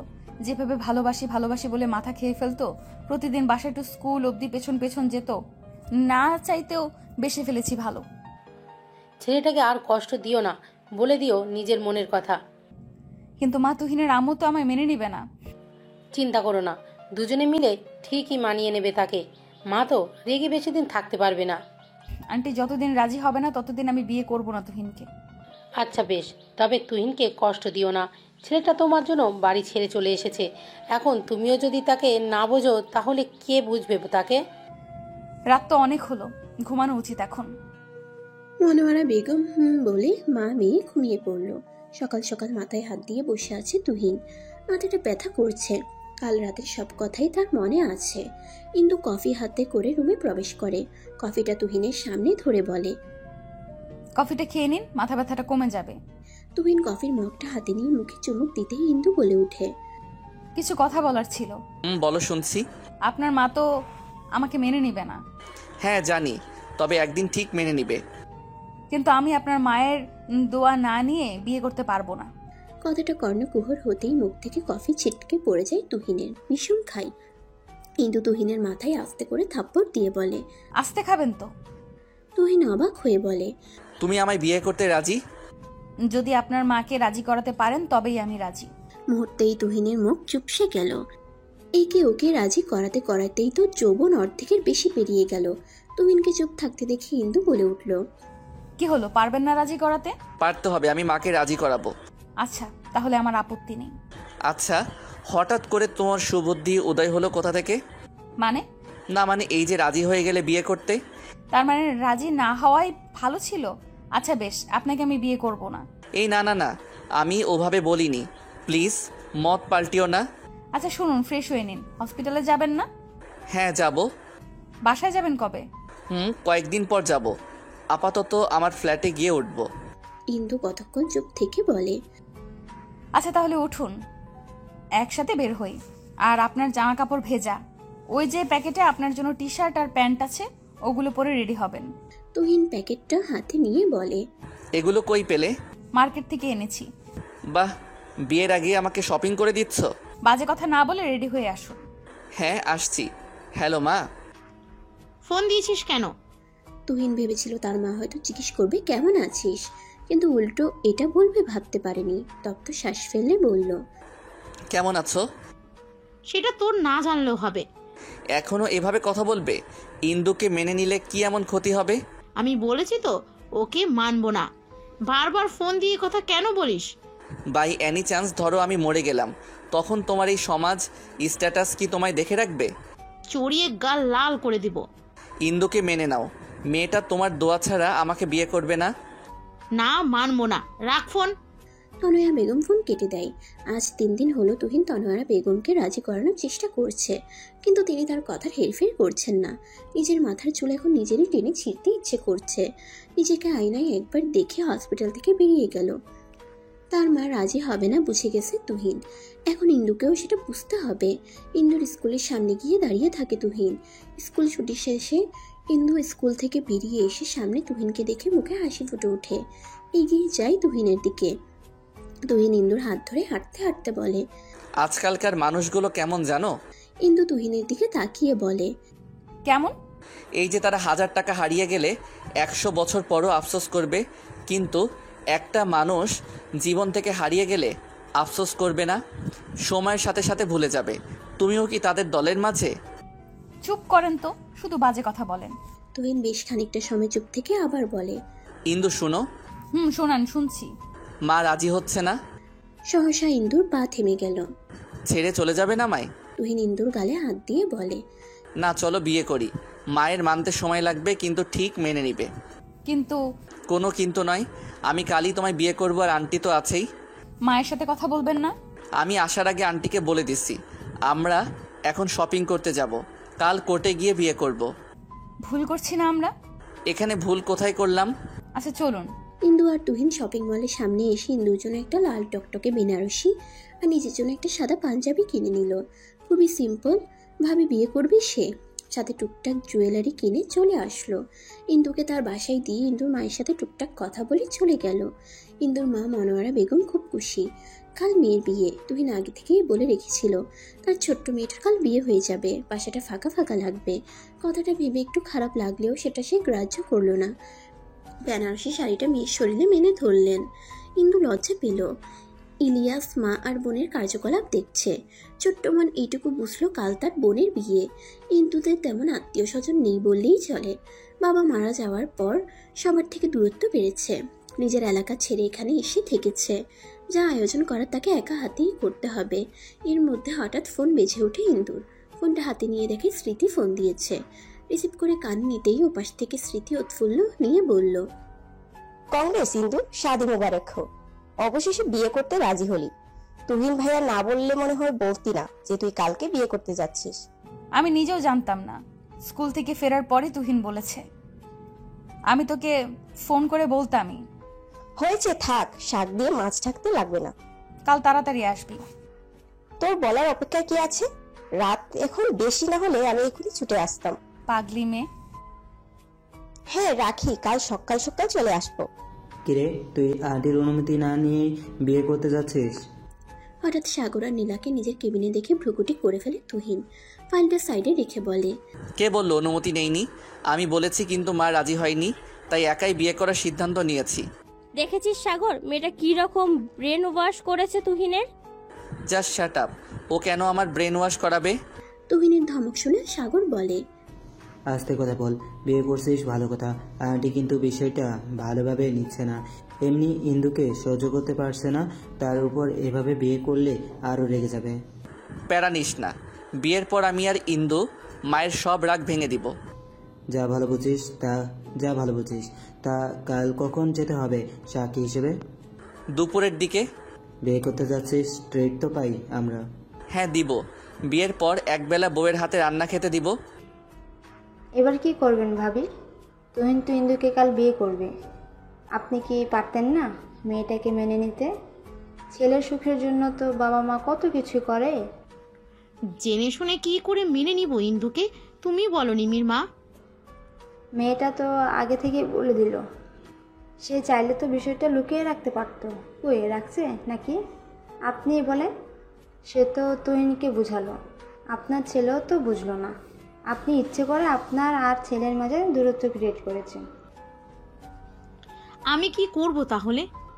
ইন্দুকে মেনে নিন। বয়স হচ্ছে আপনার, শেষ বয়সে কি ছেলের সাথে এমন করলে চলে বলেন? আল্লাহ না করুক অসুস্থ হয়ে ঘরে পড়লে আপনাকে টানবে? আপনার স্ট্যাটাস সমস্ত ঘুরেও তাকাবে না। আপনি না হয় 2-1 দিন করব, তারপর তো আমিও নিজেই অতুষ্ট হব। শেষ পর্যন্ত আপনার কিন্তু আপনার ছেলেকে লাগবে। আচ্ছা তুমি তোমার বাসায় যাও, একা থাকতে দাও আমায়, ভালো লাগছে না। নিমির মা চলে আসে বাসা থেকে। ভালোই বুঝ দিয়েছে কাজ হবে এতে। হঠাৎ মাঝরাতে ফোন বেজে ওঠায় কিছুটা অবাক হয় তুহিন। কতক্ষণ আগেই ইন্দুর সাথে কথা বলেছে সে, এখন আবার কার ফোন? ফোনটা চোখের সামনে আনতেই দেখে তার মায়ের ফোন। ফোন রিসিভ করে কানে নিতেই ওপাশ থেকে গম্ভীর কণ্ঠে ভেসে আসে, বিয়ে করছিস ভালো কথা, আমার পুত্রবধূকে যেন আমি আমার বাসায় দেখি। কথাটা সত্যি শুনলো নাকি তুহিন, সেজন্য হাতে একটা চিমটি কাটে। না, সত্যিই শুনেছে। সত্যি বলতেছো? না, মিথ্যা বলছি। জানি আমার মা মিথ্যা বলে না। আচ্ছা তোমাদের মেয়েদের মন এমন কেন মা? কেমন? এই যে হুটহাট কখন মন বদলে ফেলো বোঝাই যায় না। বিয়ে করতেছিস কাল, বিয়ের পর বুঝতে পারবি। হ্যাঁ তা ঠিক। একটা কথা বলি মা। কি? পৃথিবীর মধ্যে সবচাইতে সুখী মানুষটা কে এখন জানো? কে? তোমার ছেলে তুহিন। আল্লাহ হঠাৎ করে জীবনটা পাল্টে দিল। কয়েকদিনের ব্যবধানে জীবনের সব ইচ্ছেগুলো এক এক করে পূরণ করে দিচ্ছে। এটা মিরাক্কেল না বলো? মন থেকে আল্লাহর কাছে কিছু চাইলে তিনি কখনোই খালি হাতে ফিরায় না। কাল বিয়ে, এখন ঘুমা। বিয়ের শেষে এক মুহূর্ত দেরি না করে ইন্দুকে এ বাড়িতে নিয়ে আসবি। খুব শীঘ্রই দেখা হচ্ছে মা। ইন্দুকে নিয়ে ফিরছি কাল তোমার কাছে, ভালোবাসি মা। পাগল ছেলে। উদাস মুখে বসে আছে ইন্দু। একটু পর বিয়ে করতে যাবে, অথচ কেমন যেন লাগছে। ইন্দুর মা ইন্দুকে পর্যবেক্ষণ করে বলে, কি হলো, এইভাবে বসে আছিস কেন? ইন্দু নড়ে চড়ে বসলো। মা আমার কেমন যেন লাগছে। তুহিনের মা রাজি না বিয়েতে, তার অমতে বিয়ে মন সায় দিচ্ছে না। মনোয়ারা বেগম হাসে মনে মনে। ইন্দুকে তুহিন বলতে নিষেধ করেছে যে তার মা রাজি হয়েছে, সারপ্রাইজ দিবে। বিয়ের মাথায় হাত দিয়ে বলে, চিন্তা করো না, সব ভালোই হবে। রেডি হয়ে নাও, যেতে হবে। ইন্দু মাথা নাড়িয়ে রেডি হয়ে নেয়। স্মৃতি হেল্প করলো সাজাতে। আয়নার সামনে দাঁড়িয়ে বধূ সেজে নিজেকে দেখে অজানা এক শীতল ঠান্ডা হাওয়া বয়ে গেল শরীর বেয়ে। কখনো ভাবিনি এভাবে বউ সাজবে সে তুহিনের জন্য। তুহিনকে ইন্দু কখনো পাঞ্জাবি পরা অবস্থায় দেখেনি। আচ্ছা, কেমন লাগবে তুহিনকে পাঞ্জাবি পরা অবস্থায়? নিশ্চয়ই সুদর্শন লাগবে। কথাগুলো ভেবে আনমনে হেসে ফেলে ইন্দু। স্মৃতি ইন্দুর অকারণে হাসি দেখে বলে, বিয়ের আগেই এমন হাসি, বিয়ের পর কিভাবে হাসবি তাহলে? চল বের হতে হবে। ইন্দু হ্যাঁ বলে হাতে ফোনটা নিয়ে তুহিনকে মেসেজ দেয়। কাল রাতে বলে দিয়েছিল তার জন্য একগুচ্ছ কাঠগোলাপ আনতে, সেটা যেন ঠিক মনে করে আনে, সেজন্য মেসেজ দেয়। মেসেজটা দিয়ে স্মৃতি, ইন্দু, মনোয়ারা বেগম আর ইলিয়াস বেরিয়ে যায়। উকিলের চেম্বারের সামনে এসে দাঁড়িয়ে থাকে তারা। তুহিনের আসার নাম নেই। মিনিট 20 পর তুহিন ও তার ফ্রেন্ডরা আসে। ছেলেটাকে কল্পনায় ভাবার থেকে বেশি সুন্দর লাগছে। তুহিন ইন্দুর মায়ের কাছে গিয়ে কুশলাদি করে তাদের ভেতরে যেতে বলে। সবাই ভেতরে গেলে তুহিন ইন্দুর সামনে দাঁড়িয়ে এক পলকে তাকিয়ে থাকে ইন্দুর দিকে। মেয়েটার সৌন্দর্য দ্বিগুণ বেড়ে গেছে শাড়িতে। কথাতেই আছে শাড়িতে নারী। সরি ইন্দু, দেরি করার জন্য। আসলে মায়ের কাছে গিয়েছিলাম দেখা করতে। ইন্দু মাথা তুলে তাকালো, জিজ্ঞাসু দৃষ্টি নিয়ে বলে, কি বললো আন্টি? বলে দিয়েছে তার ছেলের বউকে যেন সোজা তার বাসায় নিয়ে যায়। সত্যি? হ্যাঁ সত্যি। আমার ফুল? তুহিন একদম ভুলে গেছে ফুল আনতে। এই প্রথম তার ইন্দু একটা জিনিস চাইলো, আর সে ভুলে গেল। বুনো মনটাকে ইচ্ছে মতে চড়াতে ইচ্ছে করলো তুহিনের। আশেপাশে তাকালো, রাস্তার ওপাশে কয়েকটা ফুলের দোকান আছে, কিন্তু কাঠগোলাপের দেখা পেল না। ইন্দু কাঠগোলাপ তো নেই, সাদা গোলাপে কি চলবে? হ্যাঁ চলবে। আচ্ছা তাহলে দাঁড়াও, আমি এই যাব আর আসবো তোমার ফুল নিয়ে। তাড়াতাড়ি আসবেন।